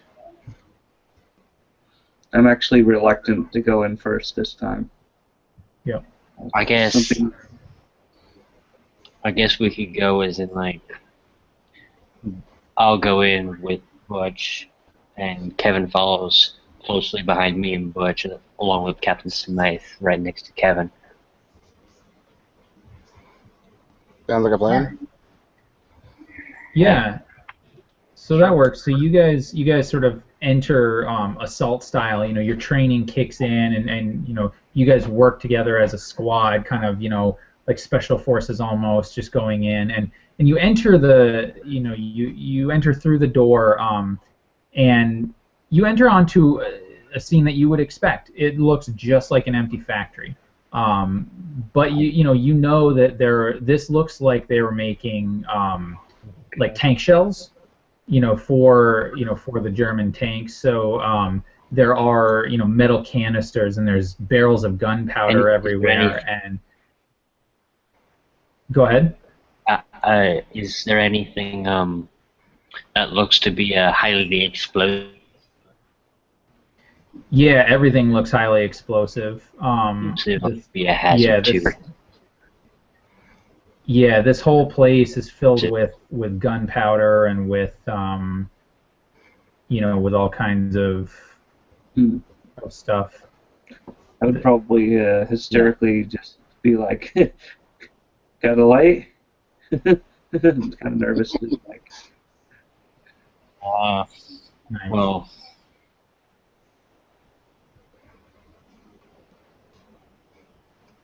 we probably run us. So I think one of us should probably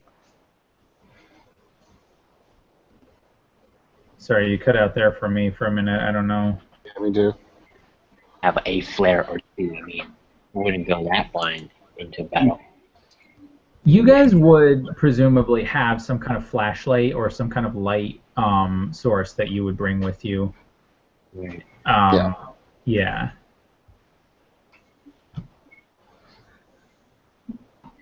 so the thought would click to my mind, and I'd be like, "Yeah, no flares. No, I mean a light, like what do the British people call it? A torch." A torch. Yeah. And Captain Smythe, go ahead and make a clever roll for me. Sure.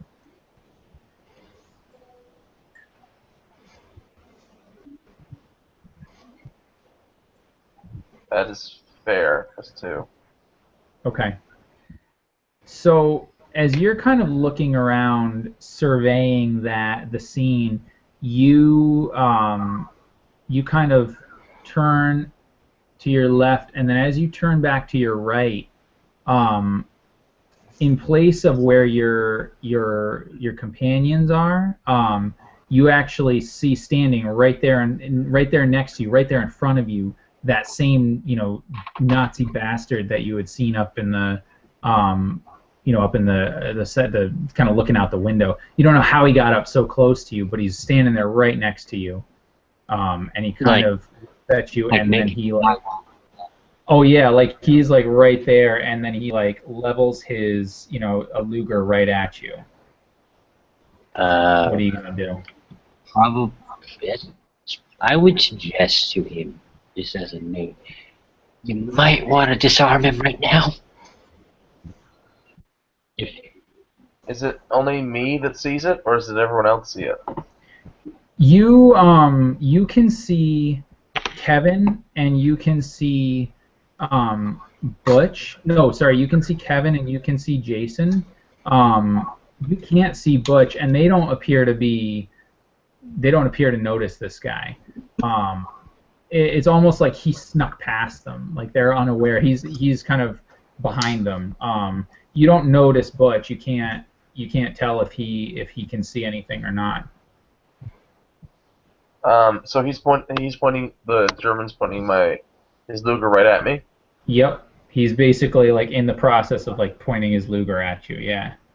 I'm going to, as quick as I can, draw my Luger as well and fire at him. Okay.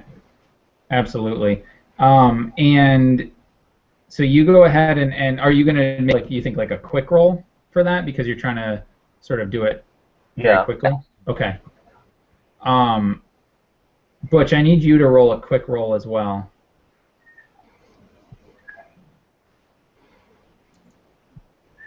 I'm sorry, quick roll? Yep. Let's see here. So that is that. Oh, wow. Holy crap. That's nice. That's a Yeah. +5 on a +1 roll. Good Yeah, and got it good. wow. All right. Wow. So Alright. yeah. So Captain Smythe goes and he quickly pulls out his Luger and fires at the German, and he manages to kind of, like, almost faster than you would think a man for his age would be able to, moves quickly, ducks out of the way, and the rest of you guys see Captain Smythe quickly pull out his pistol and try to fire right at Butch, and Butch manages to just, like, use his quarterback, like, skills to just kind of dodge the sack, so to speak, but yeah, just right in front of you, and it actually, the bullet actually goes flying and kind of hits, the wall, and somehow manages to avoid setting off any ordnance. But I am going to add another scene aspect here, which is explosives and gunpowder. Just keep that in mind. And Captain Smythe, as soon as this happens, you realize what happened. The German seems to go away, and in his place is standing Butch. That explains why he couldn't see Butch then.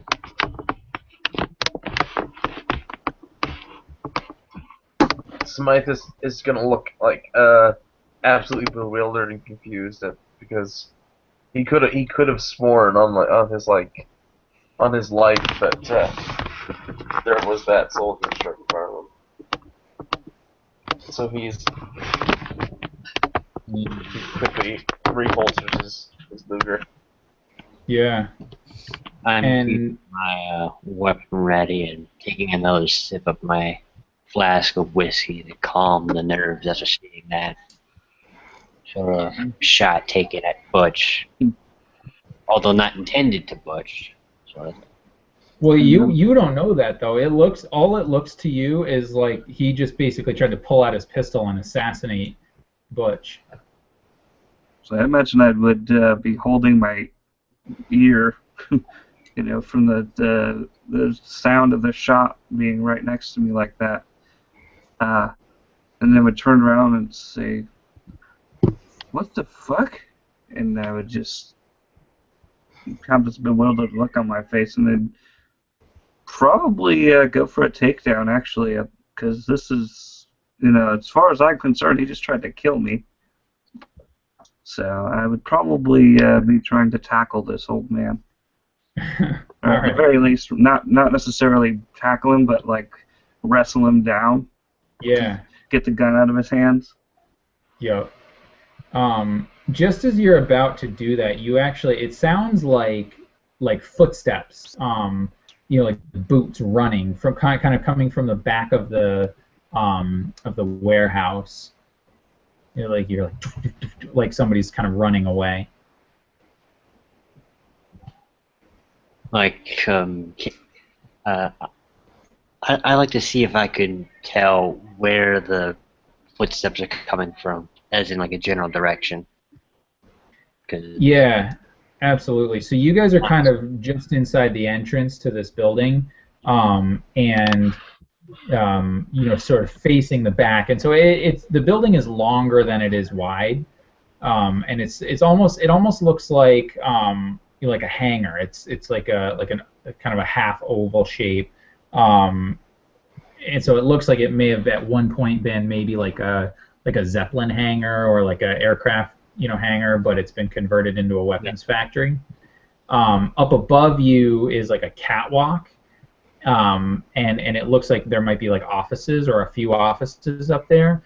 And you've determined that probably it sounded like it was on the first level, like on the ground floor, but towards the back of the facility, and you're still in the front. All right.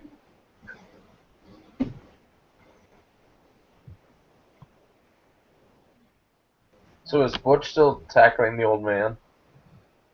Well, If I hear the sound of footsteps, I would probably grab for the gun and hold it up to his face and just say, "I'm not going to die to friendly fire," and I'd like forcefully give him the gun back.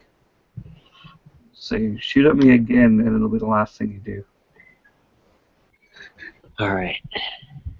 Or if you don't miss, then I kind of snap wise. I go, or if you don't miss, I'm totally haunting your ass. All right. Well, we gotta keep our wits about us. We don't need another incident like that happening again. I agree. I mean, we might as well try and investigate this warehouse and maybe follow some of those footsteps. Yes. And be careful of the gunpowder and explosives as well. We have to do. And I just pulled a Yoda. Nice. Try, no, do, or do not. There is no try. Yeah. So, all right. So you guys are going to try to sort of head into the back a little bit to try to investigate. A little bit. Okay. Absolutely. I don't think splitting up is much of a good idea because we all know what happens in a horror movie when you split up. Yeah. I suppose I would say, listen, don't forget, if you remember from D-Day, don't forget the code word, Flash Thunder. I don't think whatever this thing is, I might not know about that. All right, and actually, to punctuate your words, as you say "flash thunder," you kind of hear, and it's a little muffled at this point because you're inside the building, but you hear this boom outside, and it's this crack of lightning, and it illuminates the windows for a minute, and as the light starts to dim just a little bit, you swear you see this like shadow kind of just moving right in the same area where those footsteps were, but just like a few seconds later. I'm thinking there's someone in here. Kevin and I are probably going to shut the doors behind us, so that if there's someone in here, they can't get out. Right. Okay. So you guys shut the doors, and then and then what? And then we probably start investigating those footsteps, probably. Right, team? Okay.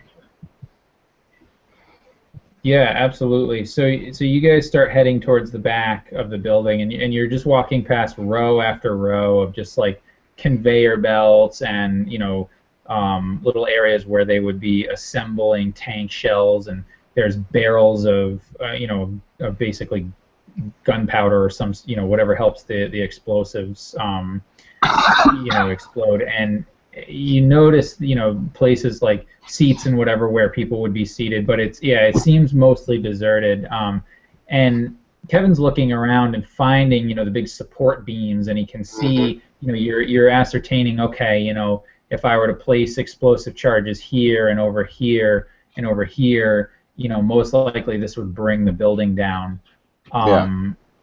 Yeah, but as you guys get to the back of this facility, you notice that the main entrance is actually the only entrance into the building on the first floor. But you notice that there is a trap door in the floor near the back, and you see that the trap door it was like it was closed too hastily, and it was just a little off kilter. So you can see this just this little sort of sliver of light coming from the floor underneath the trapdoor.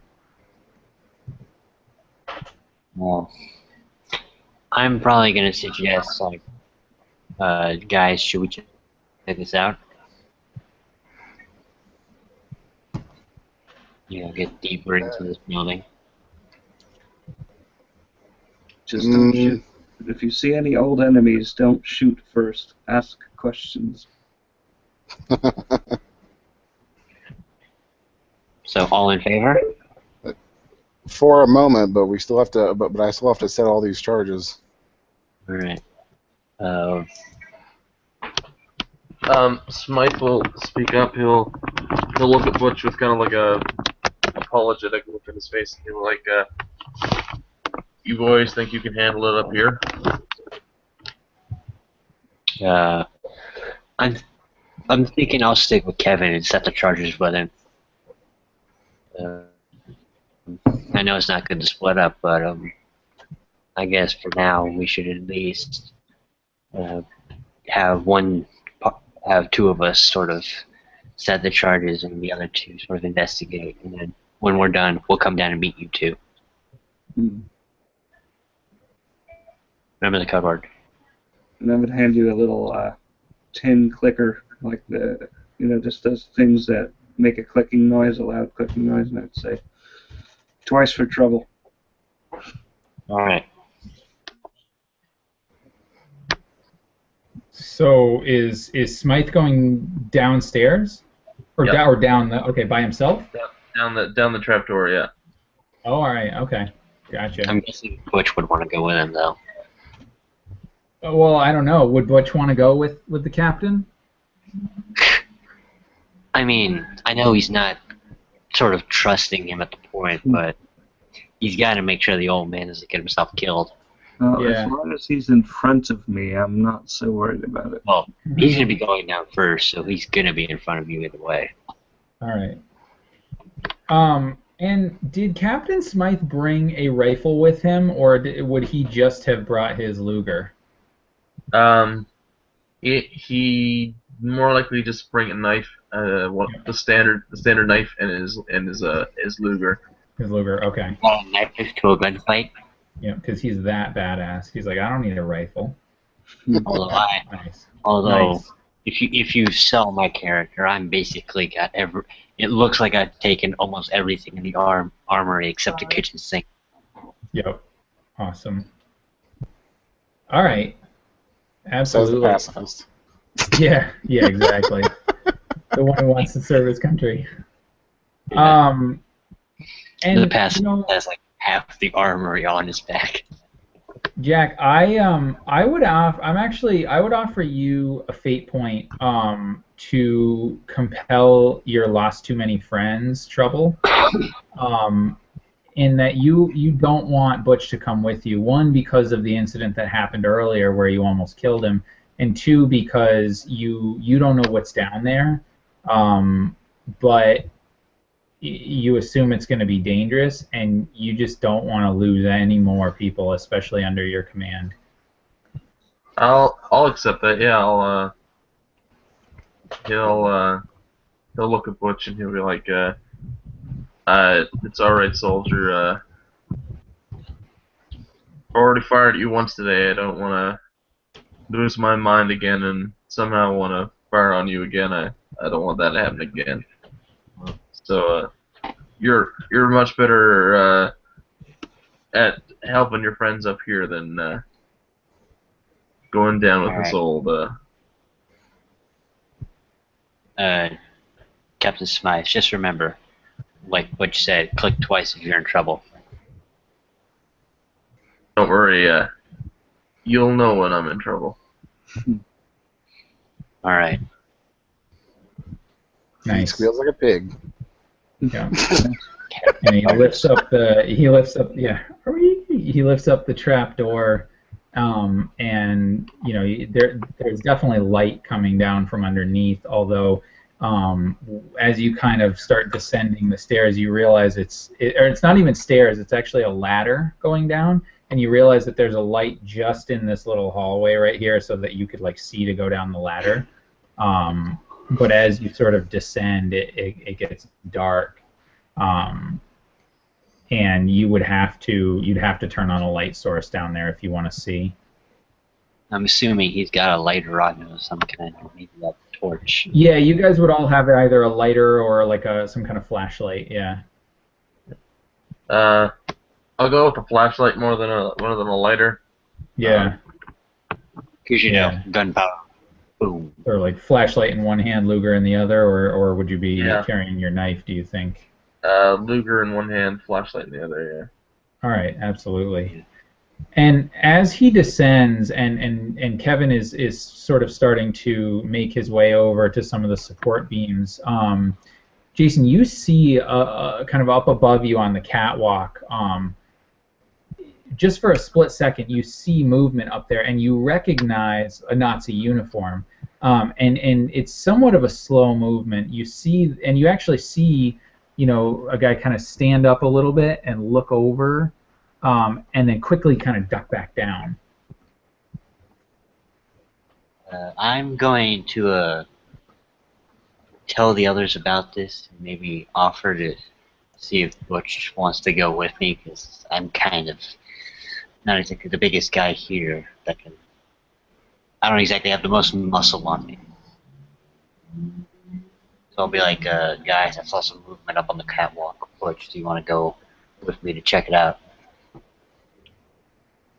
Yeah, and I would just sort of give you a half nod and start heading up this. What's it like? You said it was like a.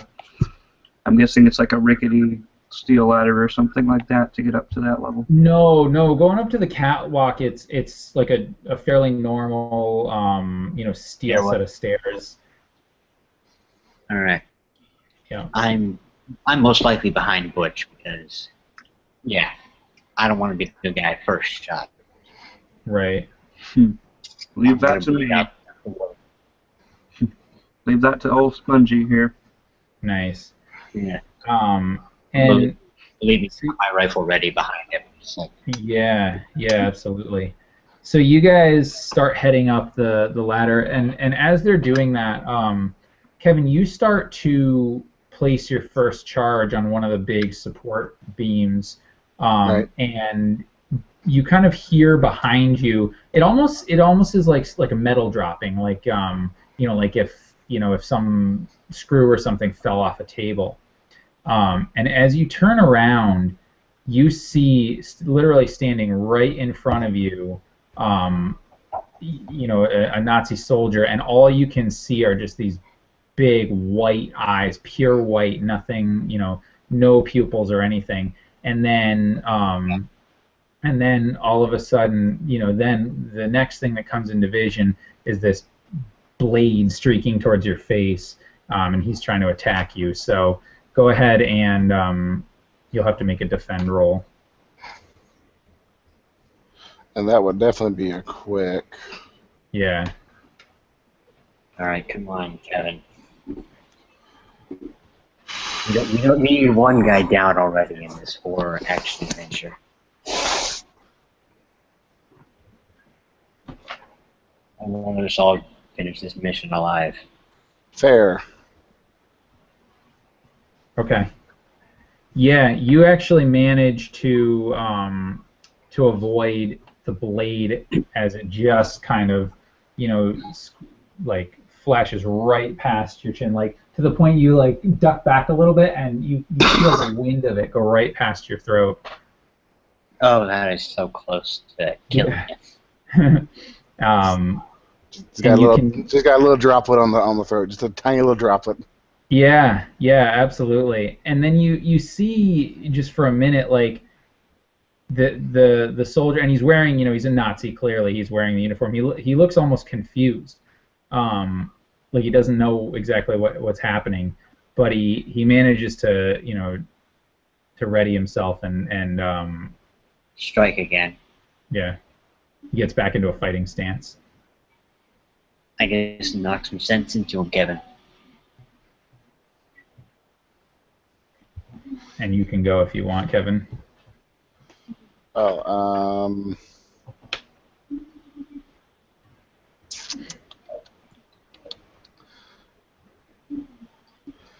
I'm going to try to quickly pull out my pistol and shoot him.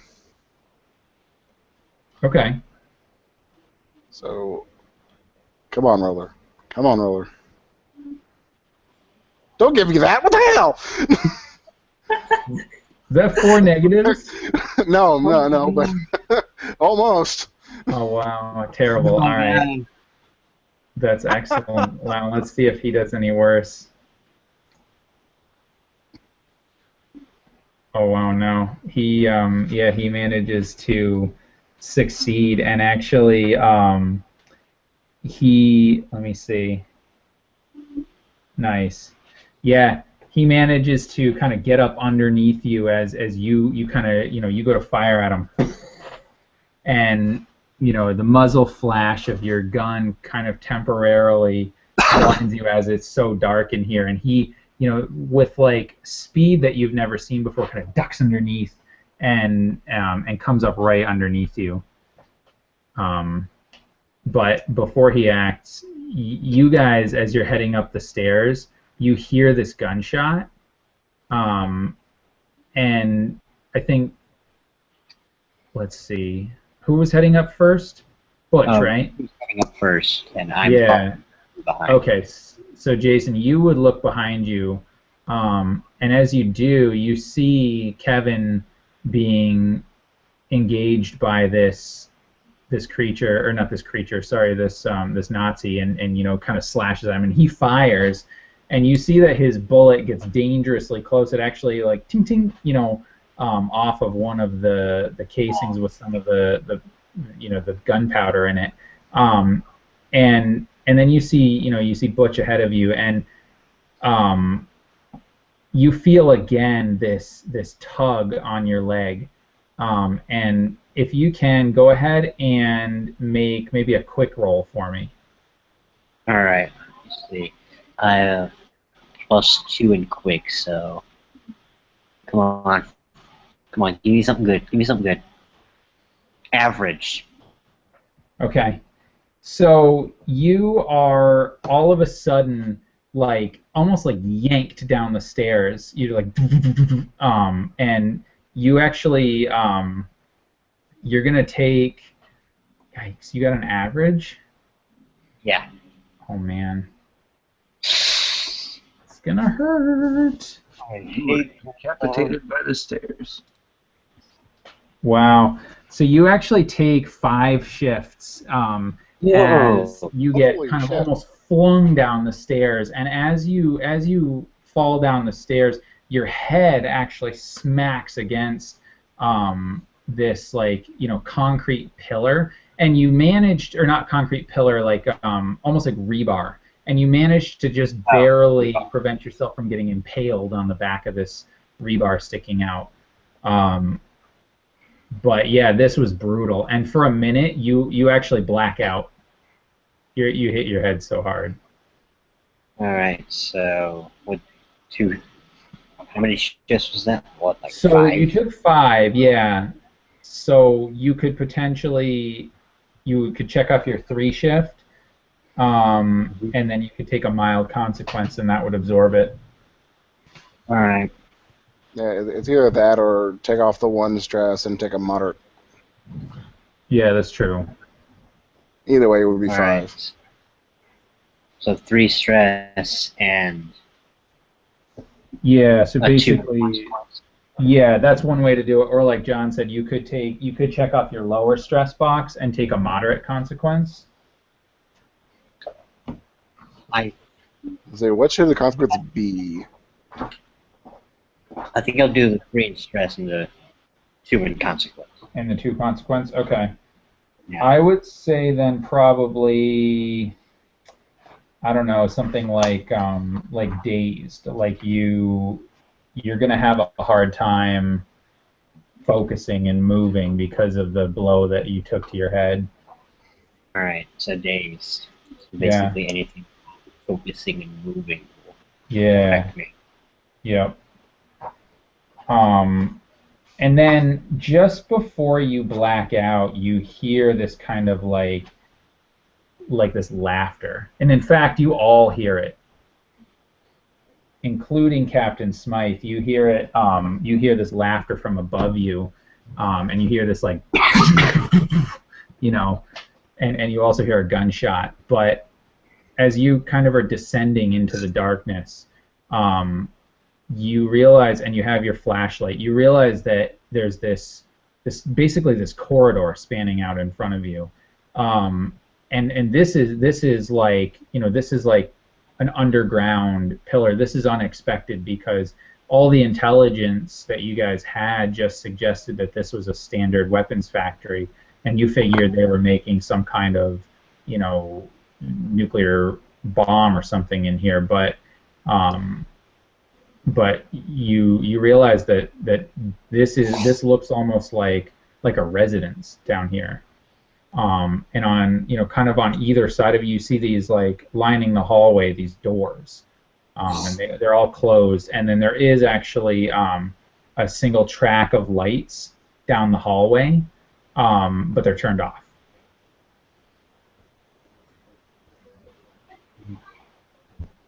Is there any visible way to turn on the lights, or is it just...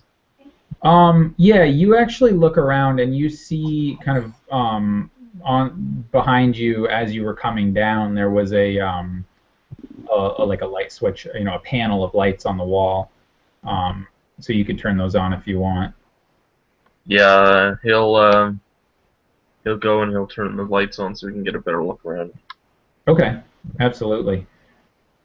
So you turn the lights on, and they kind of flicker on all of a sudden, and now it's like bright in here now. It's overhead, bright lighting, and it clearly illuminates everything in front of you.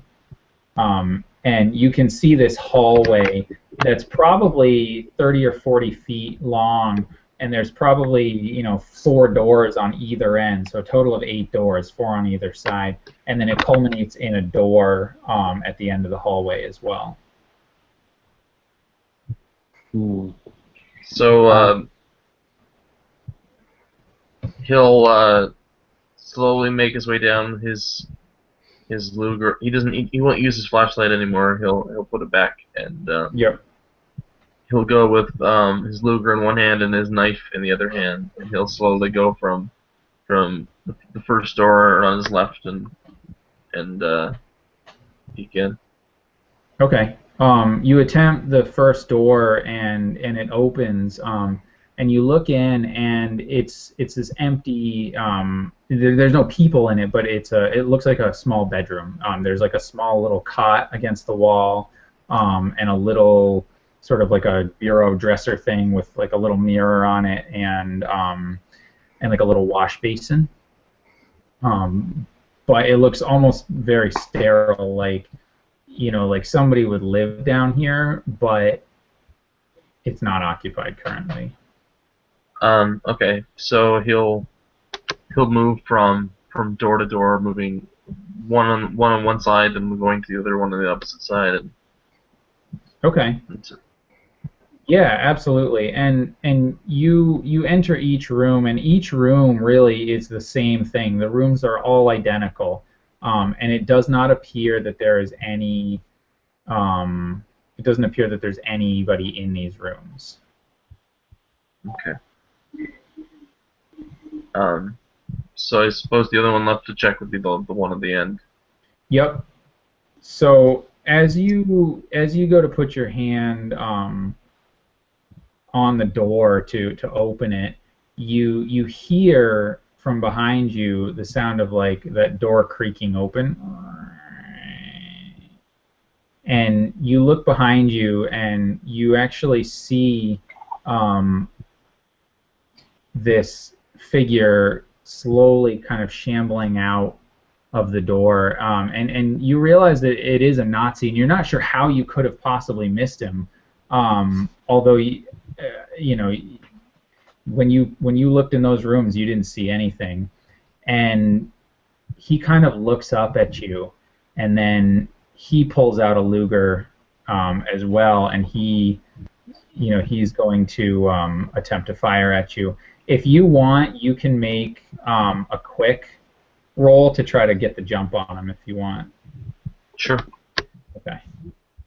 And my quick is +1. Okay. So. Oh, great. Oh my god. Oh god. Mediocre. Oh god. Nice. Oh Well, god. Nice.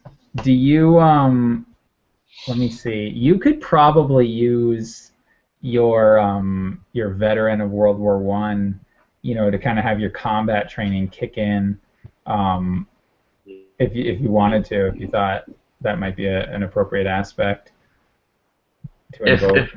If by that you mean use a fate point, sure. Yeah, exactly. Sure, I'd love to use a fate point. Yeah, go for it. Now, so what did you had mediocre?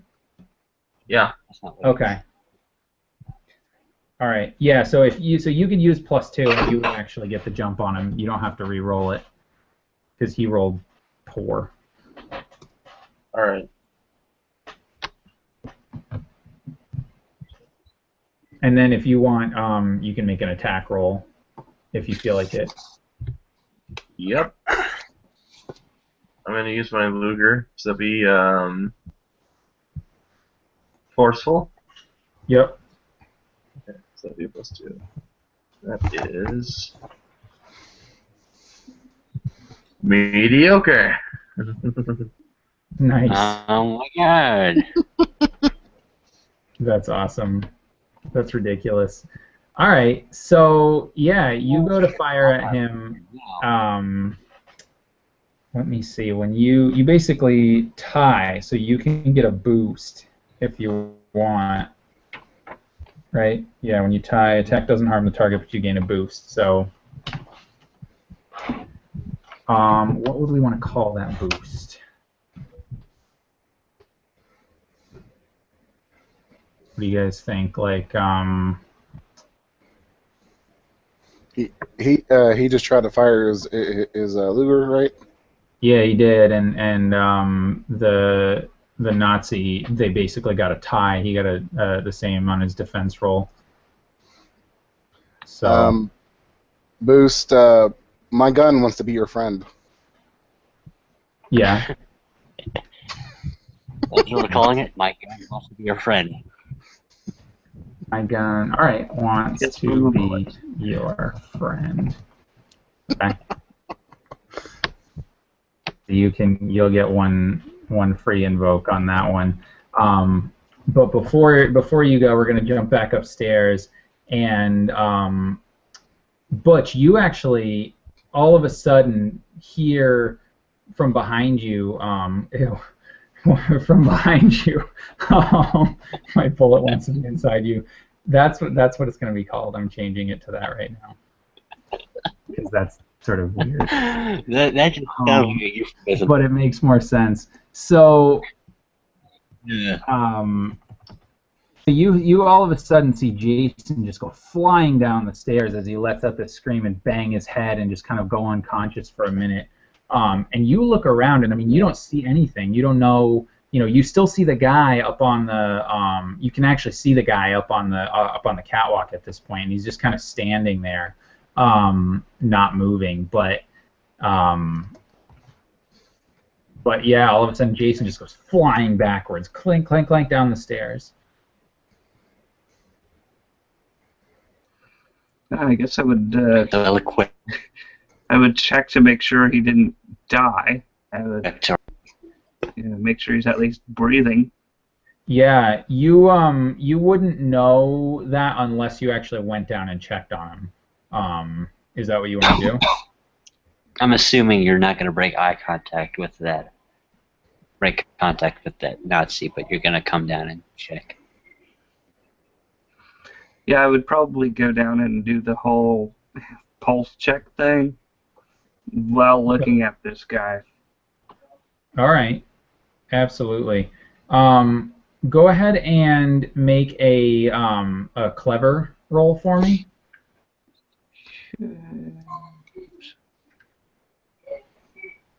Yikes. Oh, God, terrible. -2. So, oh wow. Not a clever girl. Yeah, right.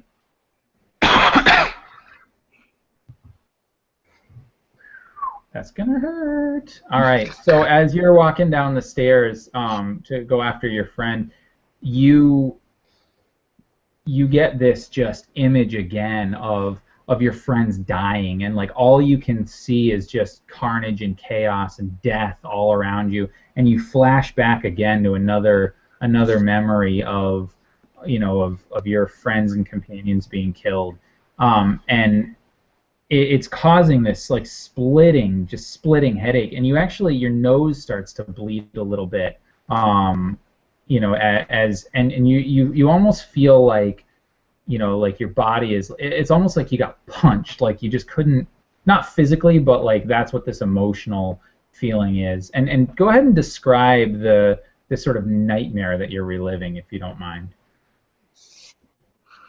Okay. Let me see. So you said it feels kind of like it's like a memory of me losing more people. Yeah. I imagine it would probably be a flashback to not too long ago,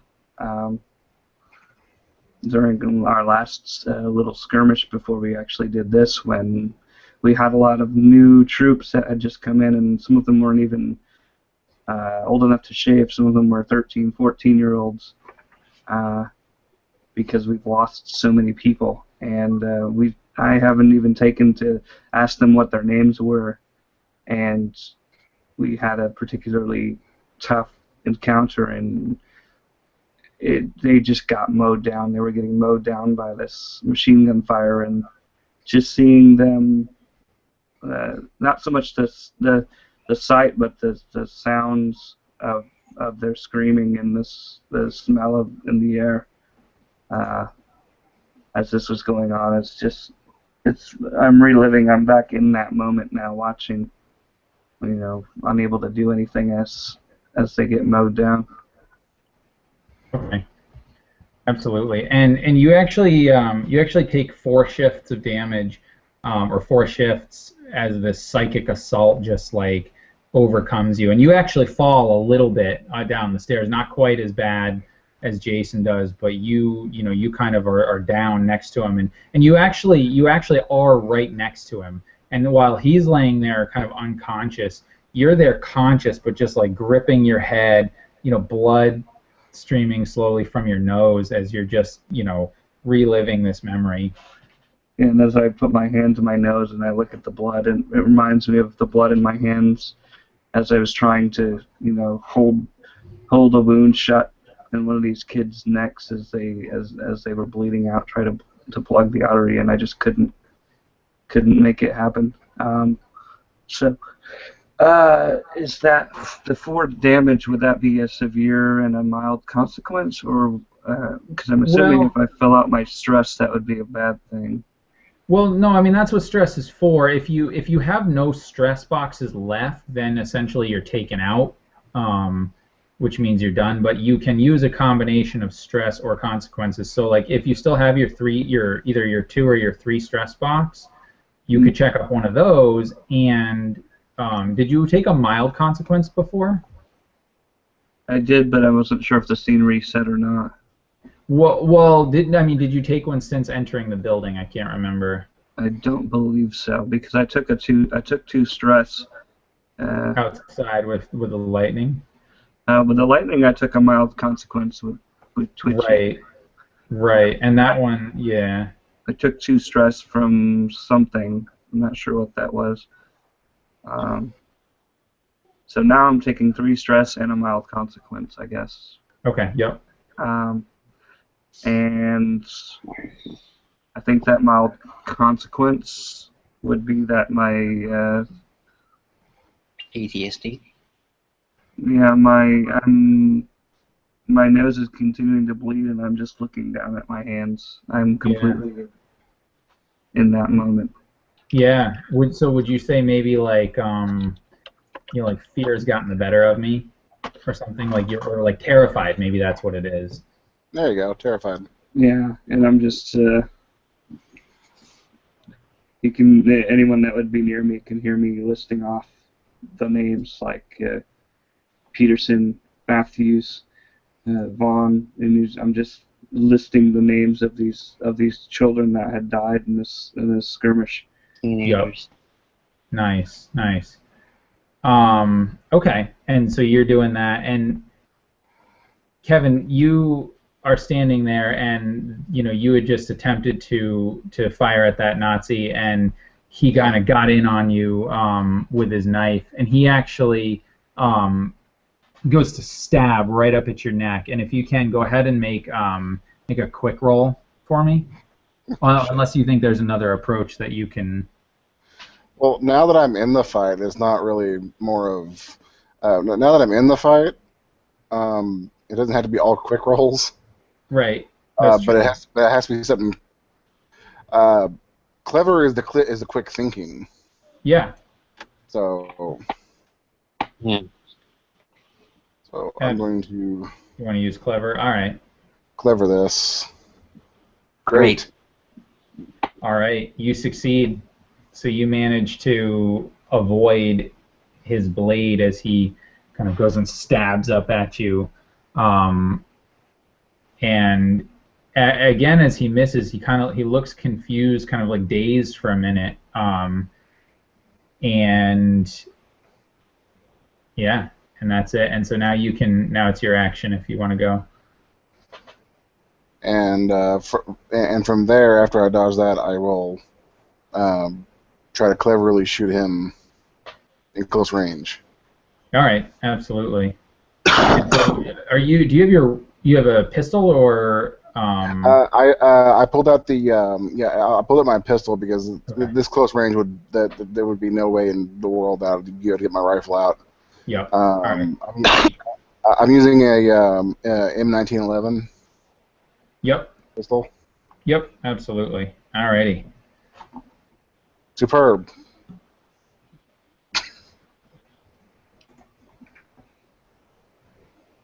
Oh wow. Yeah, you succeed with style. Absolutely. Yeah. So you actually managed to kill him. So yeah, go ahead and describe how you do that. All right. So the whole fight scene. He comes up behind me. I look around. He swings his knife, barely just tips my throat. I try to shoot him, and then he comes back at me with his knife, and then right when he's open, I shoot him in the head. Nice. Right, and then just like right through his eyes, like, and he just like falls backwards. Yeah. Awesome. And he said succeed with style. Yeah. Yep. So the boost on if I do one less hit from that, would it You'll still kill him? Yep. Okay.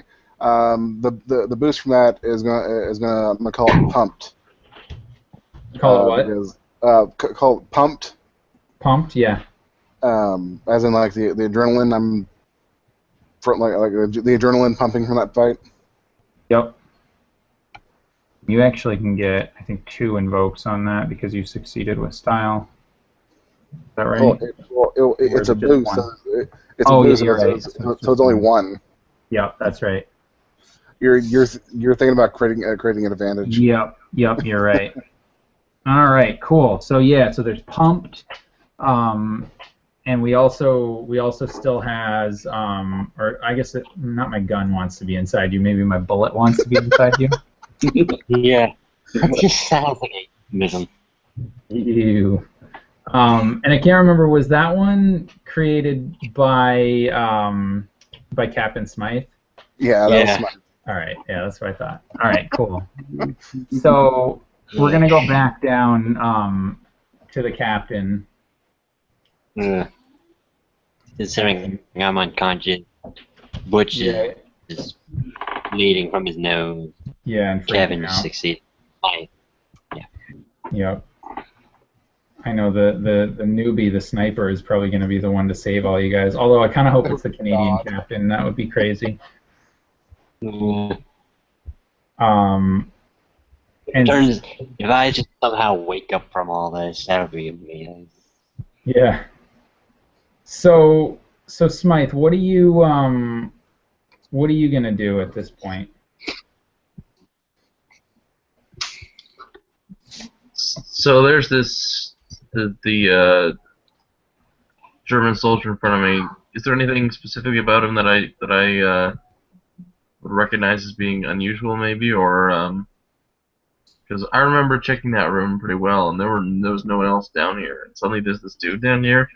Yeah, the only thing you notice that's sort of weird about him, other than the eyes, he's actually wearing an SS uniform, and he's big. Like, this guy's got big arms.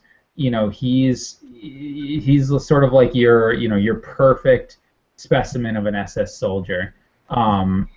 But where the other ones that you kind of noticed when their eyes were all sort of white and they were all discombobulated, this guy doesn't look discombobulated at all. He looks like he's got it going on. He knows what he's doing.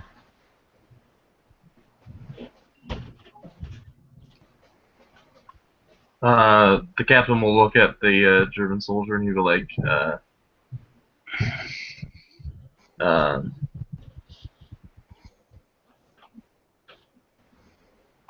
"You Crouch took my eye.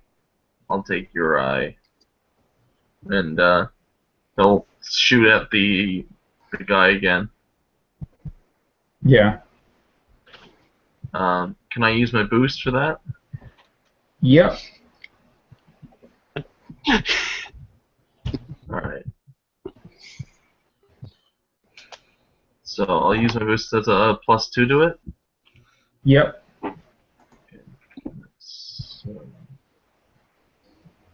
Oop. So that would be a 4, which is a great. Oh yeah. All right. So you definitely what did he get? He got. So you succeed with style. Yeah. You actually fire at him and succeed with style. So you can either deal him 3 shifts, or you can choose to deal him 2 shifts and gain a boost. I'll deal him 3 shifts. Okay. And he will absorb your 3 shifts. So you fire at him. And actually, why don't you describe kind of what it looks like? Is it a kill shot or is it a? No, it's not a kill shot. Nope. Oh, okay. He'll shoot with his Luger, and the bolt will kind of like almost in slow-mo cinematic view will kind of head towards this guy's eye, and the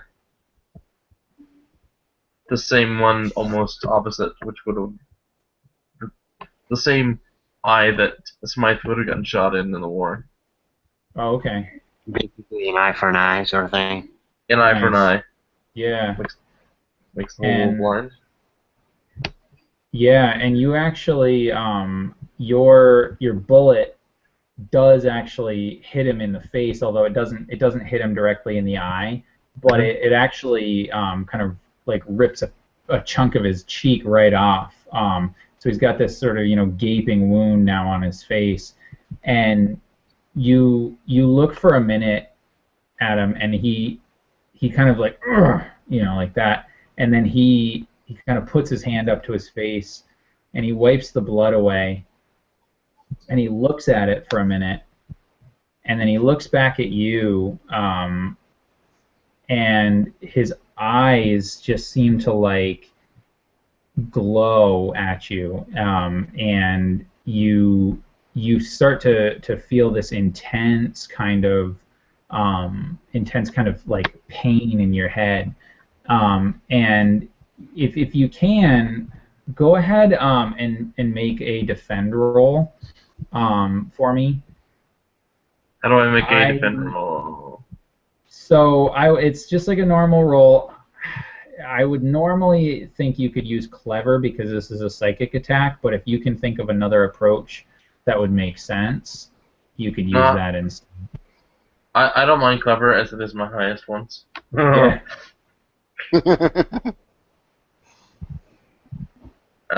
Sure. So that would be yay, epic. Wow. Okay. Are you kidding me? Let me see. All right.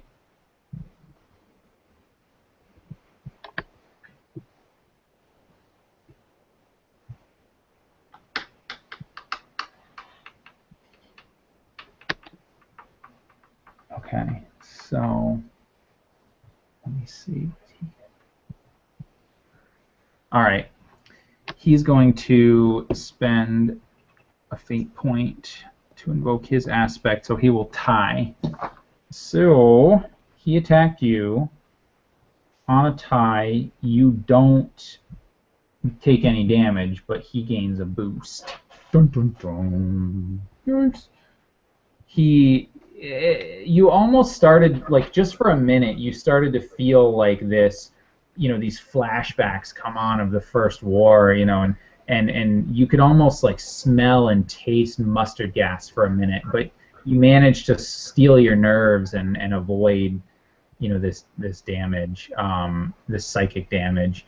And you also notice though that he is like, he takes in this breath, like, and you start to see like his eyes water a little bit, like mustard gas was, you know, was affecting him. So you get this sense that he's sort of got this weird problem with these illusions that he's creating. And we're gonna jump back upstairs real quick. So we are going to go back to our friend Kevin, who is a badass. What are you gonna do? Killing people, right? You see your friend Butch like having the psychic freak out on the floor, and you see Jason starting to move a little bit. It looks like he might be coming to, and there's a little bit of blood coming out of the pooling around his head. If they're coming to, I'm going to continue putting the charges out. Okay. As quickly as I can. Now that I'm attacked, I'm going to be moving a little bit faster. All right. You Slap and roll, slap and roll. Yeah, there is still as far as you know, there is still that one Nazi up on the catwalk. That one never came down, so. But do you still want to try to set those charges? Oh yeah, there is still one up there in there.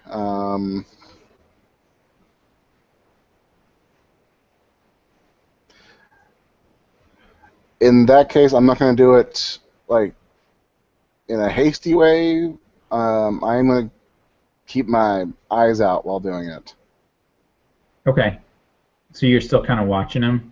Yeah. All right. Absolutely. So, Butch, go ahead and make another overcome roll for me. I would say again, normally I would say clever, but if you can think of another approach that would help you to overcome a psychic attack, you could use that. Let's see. Well,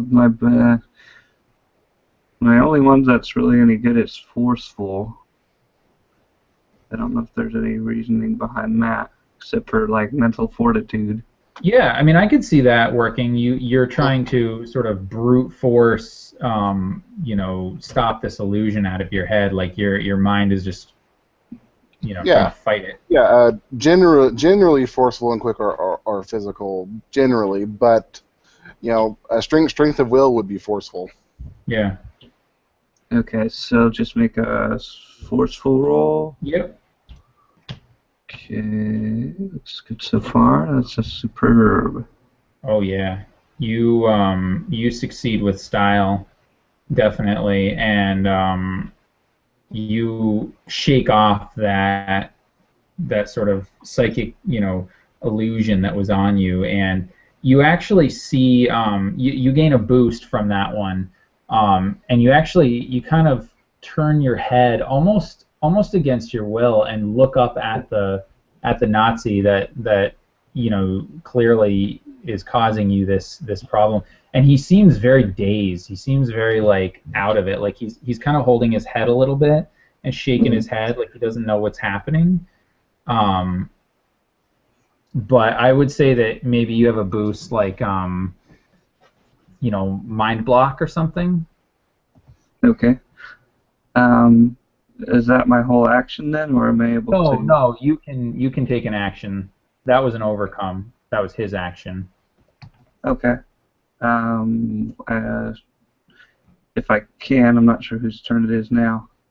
You can go. It's your turn. But I imagine that I've got this Tommy gun in my hands, and I'm looking up at this guy, and I've just got as I just wildly aim it and start firing, just firing until and as every round is hammering out, I'm just yelling out these names, these last names again, like Jackson, Vaughn, McClintock, and it's just mother, and it's getting drowned out by me firing.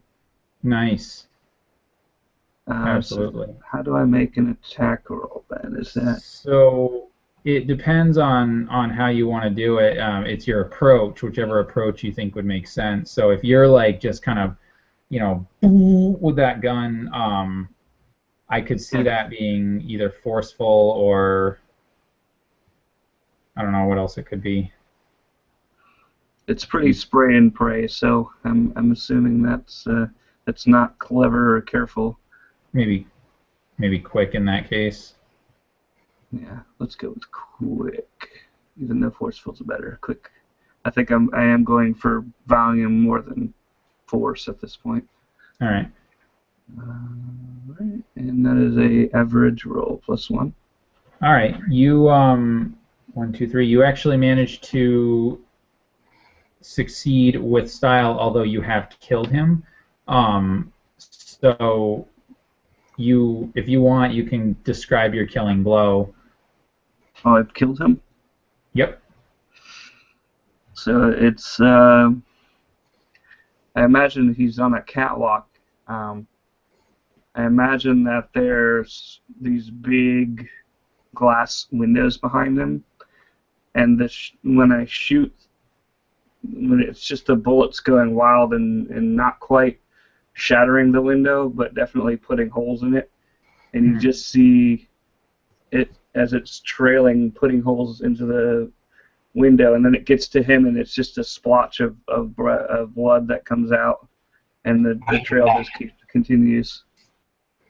Nice. And you hear the click, click, click, click, click of the Tommy gun empty as I keep trying to fire it after it's gone.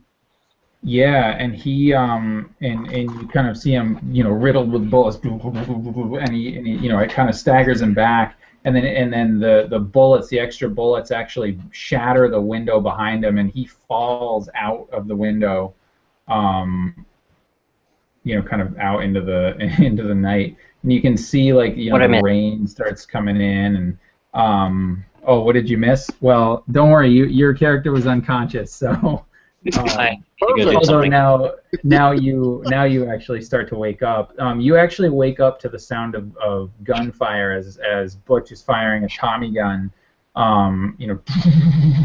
up on the balcony, taking out a Nazi, and just sprays these bullets into him, and he actually staggers back and falls out of what is now an empty window frame out of the building.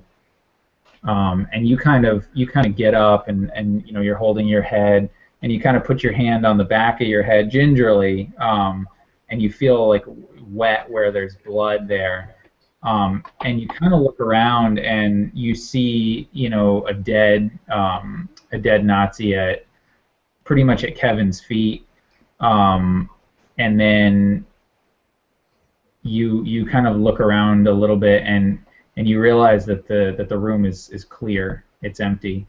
There's nobody. Not clear, like there's still all of the machines and stuff, but there doesn't seem to be any more people in here. But the captain is still not here.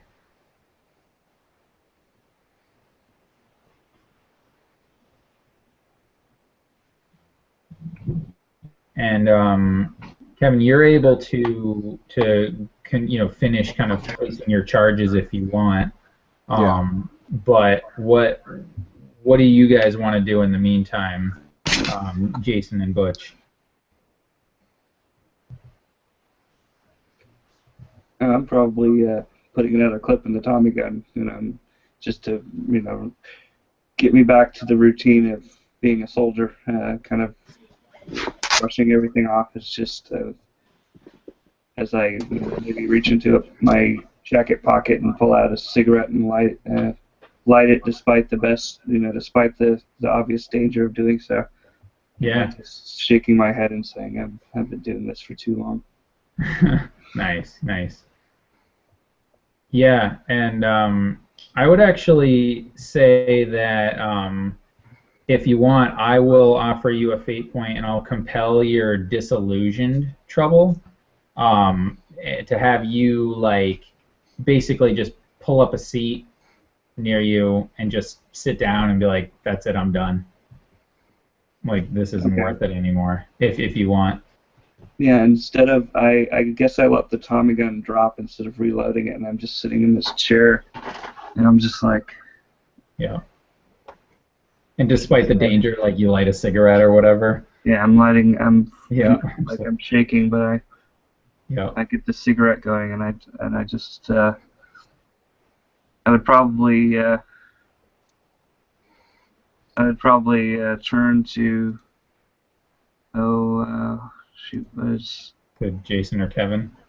Yeah, whoever's near me, and I would say, I used to have a girl back home, but she sent me a Dear John letter a few months ago, and I've been on a death mission ever since, but now I don't know what to do. I can't take this anymore. Gotcha.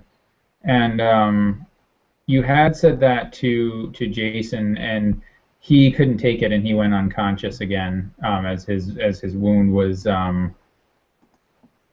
wasn't feeling too good. So he's kind of unconscious again, and all of a sudden he manages to wake back up. That was fast. Yeah. He had one of those, just kind of a momentary loss of... Yeah, like he was about to pass out, and you kind of smack him, and he wakes back up. I'm sorry, is my story boring you? No. So they tell him. Yeah. But yeah. So Nestor, your character, you sort of regain consciousness, and you can decide kind of what you want to do.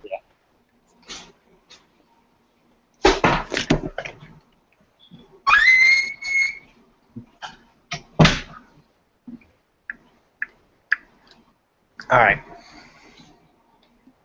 So,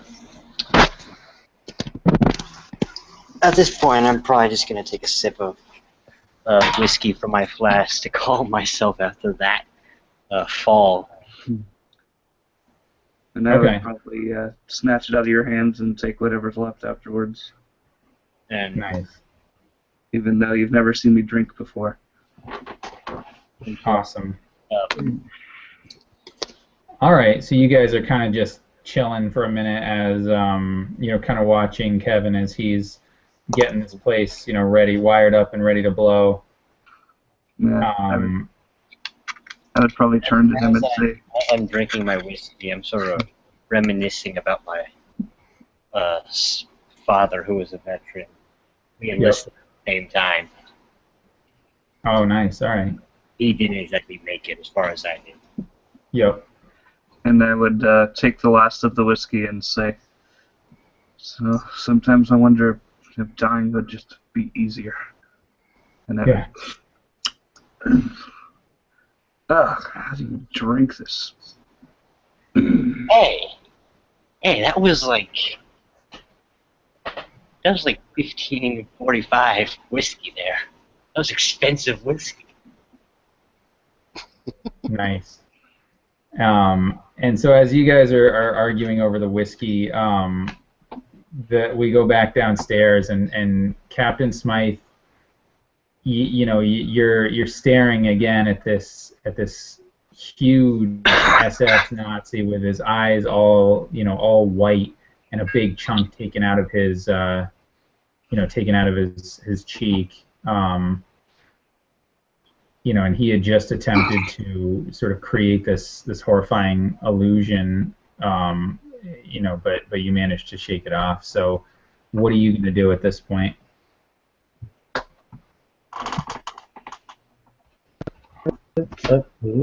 Okay.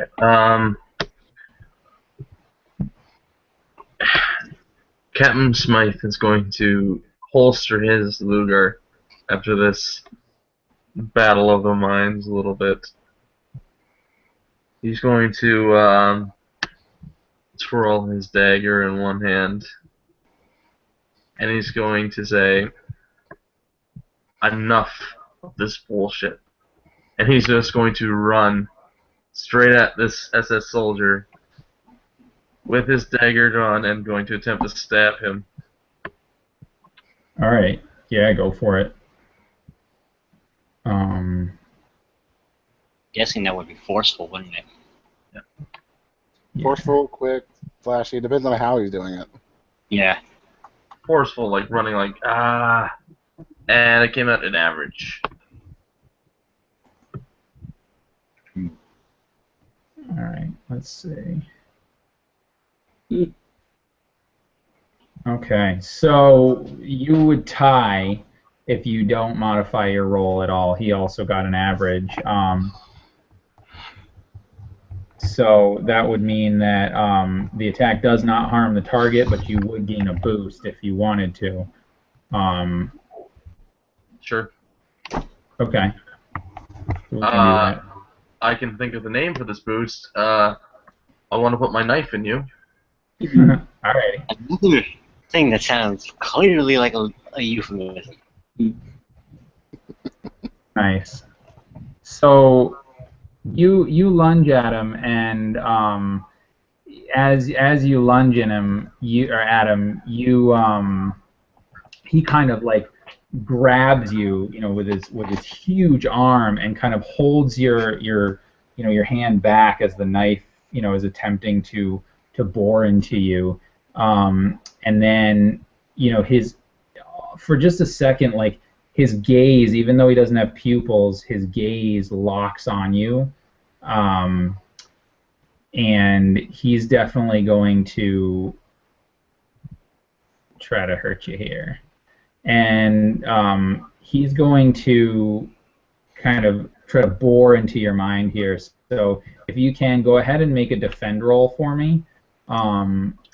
He's trying this brute force psychic attack against your mind at this point.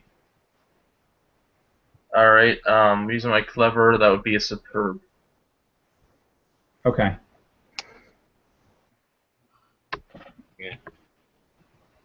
All right. He's not playing any mind games with Kevin Smythe. Yeah. You let me see. You gain a boost on this one as well. So I would say in this one you could also have my mind is no longer your playground or something, or mind block. My mind has seen things you would never understand. Yeah. Call it an anti-Vulcan mind meld. Yeah, and in fact, you see that, again, he tries to invoke this, this sort of horrific image, and you repel it, and as you sort of, repel this psychic attack on him, it starts affecting him. Like it almost, like you can tell he's holding his head and he's like, no, and he's freaking out, and he can't manage to to do anything. So if you want to try to take advantage of that, you can. I'm going to try and okay. What would clever entail? Would clever entail me like doing something tricky and like clever? Clever is quick thinking and on the spot, ideas. All right. If this guy's like kind of holding his head and kind of a little distracted, I'm gonna take. Wait, if he's holding his head, did that mean he'd let go of my arm that was holding Yes. Yep, he did. So I'm going to reach out and grab with one hand to pull him closer, and with the other hand try to stab him with my knife, like pull him into my knife. All right. Yeah, absolutely. Go ahead. So the which is fair. Can I use my boost? Because Yes. so that'll be a +2. So that would be great. Okay. Let's see. Use the boost to get through. Use boost to chase. So you do actually succeed with style. Average. So if you want, you can either deal him 3 shifts, or you can deal him 2 shifts and gain a boost. I'm going for 3 shifts again. All right. So his stress boxes are gone. He has to take a consequence. So, okay. He actually is, as you were using your knife on him, is that right? Yep. All right, excellent. Yeah. So as he's kind of like flailing around in this like psychic pain, you just get him right in like the the chest or whatever with your knife, and he's kind of like he kind of lunges back a little bit, and then you actually see him kind of stagger back for a minute, and just as you he kind of like is disoriented for a minute, and he steps back, and at this point you've determined that he's not going to be much of a fight anymore. So I mean, if you want to take him out, you can take him out, and you can describe how you do that. Actually, have I seen any like? I'm just gonna take his Luger from him. Okay. Yeah, he actually dropped it on the ground after you stabbed him. So I'm gonna take his Luger with those on the ground, Yeah. and I'm just going to what was it? 3 clicks or 2 clicks? Warning. 2 clicks. Warning. Yeah. 2 clicks. I'm gonna make 2 clicks. All right. All right. And meanwhile, we're sitting there going, "Did you hear something?" And I'm just smoking. I'm on break. I think that was 2 clicks. Yep. You did hear 2 clicks. By this time, Kevin is finished wiring up the place, the explosives, and then, if you decide that you wanted to, Let's get Captain. that Let's how get you want to explode it, but yeah. Is it- if I heard it, I'm still in the zone with these things. Um, try to finish near the hole. Yep. I go over, how deep is the hole? It's probably about 15 feet down, and then he was kind of, near the end, so you wouldn't necessarily be able to see him, but because the trap door was left open, you could hear the faint click, click, click. All right. Just gonna quickly get down there. Yep. I'm gonna go with Kevin as well. Accompany. All right. Yeah, so you guys go down there, and you come down behind this, this large guy. You notice the SS logo, or not logo, insignia on his uniform, and he's got huge arms. He's got, part of his face is blown off. He's got, a knife like sticking into him, and he's just kind of staggering and reeling, and bellowing, in pain. Well, I'm just gonna shoot him in the back. All right. You don't even have to roll for it. You can just like and take him out. I mean, that's actually a pretty big target anyway, so you can't miss it. Yeah. I love that the pacifist just like boom, peace. Put him out of the misery. If I was a jerk, I would compel your pacifist, but I don't want to do that. So, Yeah. So It's okay. He is being a pacifist by killing everyone, and thus we don't have to fight anymore. nice. But like, the only reason I'm not really being a pacifist anymore is I've had to witness my father's death right next to me. Yep. Oh yeah. That's gonna flip something in my head. There you go. Yeah. So your son of a veteran aspect kicked in, and all right, cool. So yeah, so you take out this officer, and you guys realize that now this super weapon that they were supposedly developing was not in fact a nuclear bomb or some sort of high tech weapon, but in fact a psychic soldier. And you kind of look around, you search around down here, and you actually. Captain Smythe, you actually never got through the other door, but if you choose to open the door at the end of the hallway, you actually find that it's a laboratory. It looks like kind of a almost like a medical lab where you imagine experiments would be done. And there were rooms down here, and you actually see a corpse up against the wall. And at this point, it's decaying, and it's starting to smell kind of bad. And you wearing a lab coat and everything. You imagine that this was the doctor that was performing some of these experiments. Do I see any like research documents or like plans and things? Yeah, you would. In fact, you see journals written in German, quite a good stack of them actually, piled on the desk rather neatly. And if you investigate the office, you actually find quite a few different journals detailing the different experiments and all the details of this project.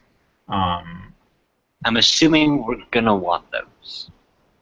To bring back to. Yeah, and especially if there's like a dossier with the people that were experimented on, to make sure that there aren't more of these things in the world. Yeah. Because and if you soldier is going to be a bad thing to fight against. Yeah, and if you quickly glance through it, you see that the doctor was becoming increasingly worried because he was, his experiment was yielding good results, but there was a flaw, and that flaw was that he can't tell his illusions from his reality, but he also had the ability to control those around him, those of weak minds. And so, you know, you actually, you guys have done a service to the world by destroying this person and taking these notes. Because if these were to continue in the Nazis' hands, you know, this could be a really bad thing. Soldiers, Yeah. as an army, would be pretty bad to fight. Yeah, absolutely. So if you guys want, I mean, you have completed your mission. Unfortunately, no one's died, so that's pretty good. If you guys want to do like a little outro or whatever, kind of describe how you might, you know, finally complete the mission and get out of Germany, you can do that. Or otherwise, we can just, you know, kind of call it a night. I don't mind going first, I suppose. Yeah. Basically, Smythe is going to find some of these more important dossiers and kind of put them into his personnel, like with the idea that this is a horrible weapon in the Germans' hands, but it might be a great weapon in the Americans' hands. It's still bad. Either way, it's bad. Nice. All right. Yeah. While they're messing with that, I'm gonna run back upstairs and actually unroll the charge and start running out the building. I'm getting out of here. Yep.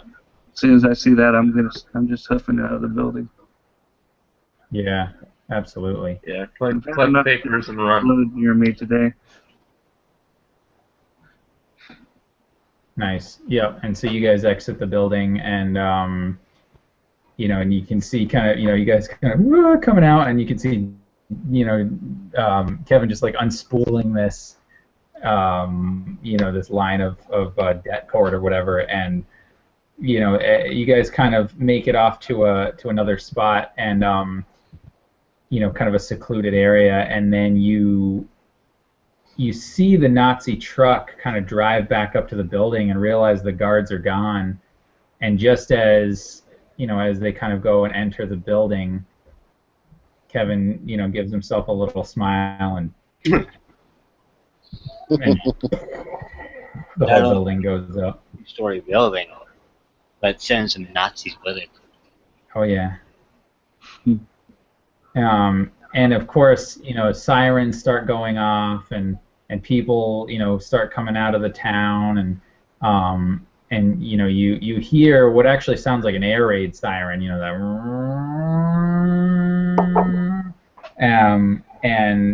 and all of a sudden there's this like flurry of activity from, you know, from farther kind of down on into the town, but you know, you guys being that, you know, you're part of this unit and you're these special ops guys that were sent behind enemy lines, you can all speak German, and you all know kind of, you know, how to survive at least a little bit, and so you guys kind of walk off into the countryside, still in the pouring rain, you know, covered in blood, covered in gore, covered in, you know, although it's all washing off now, you know, and I feel like Butch would kind of, you know, hand everybody a cigarette, and you know, you kind of all light them there, and then you sort of walk off, all four of you, just in this like sort of triumphant thing.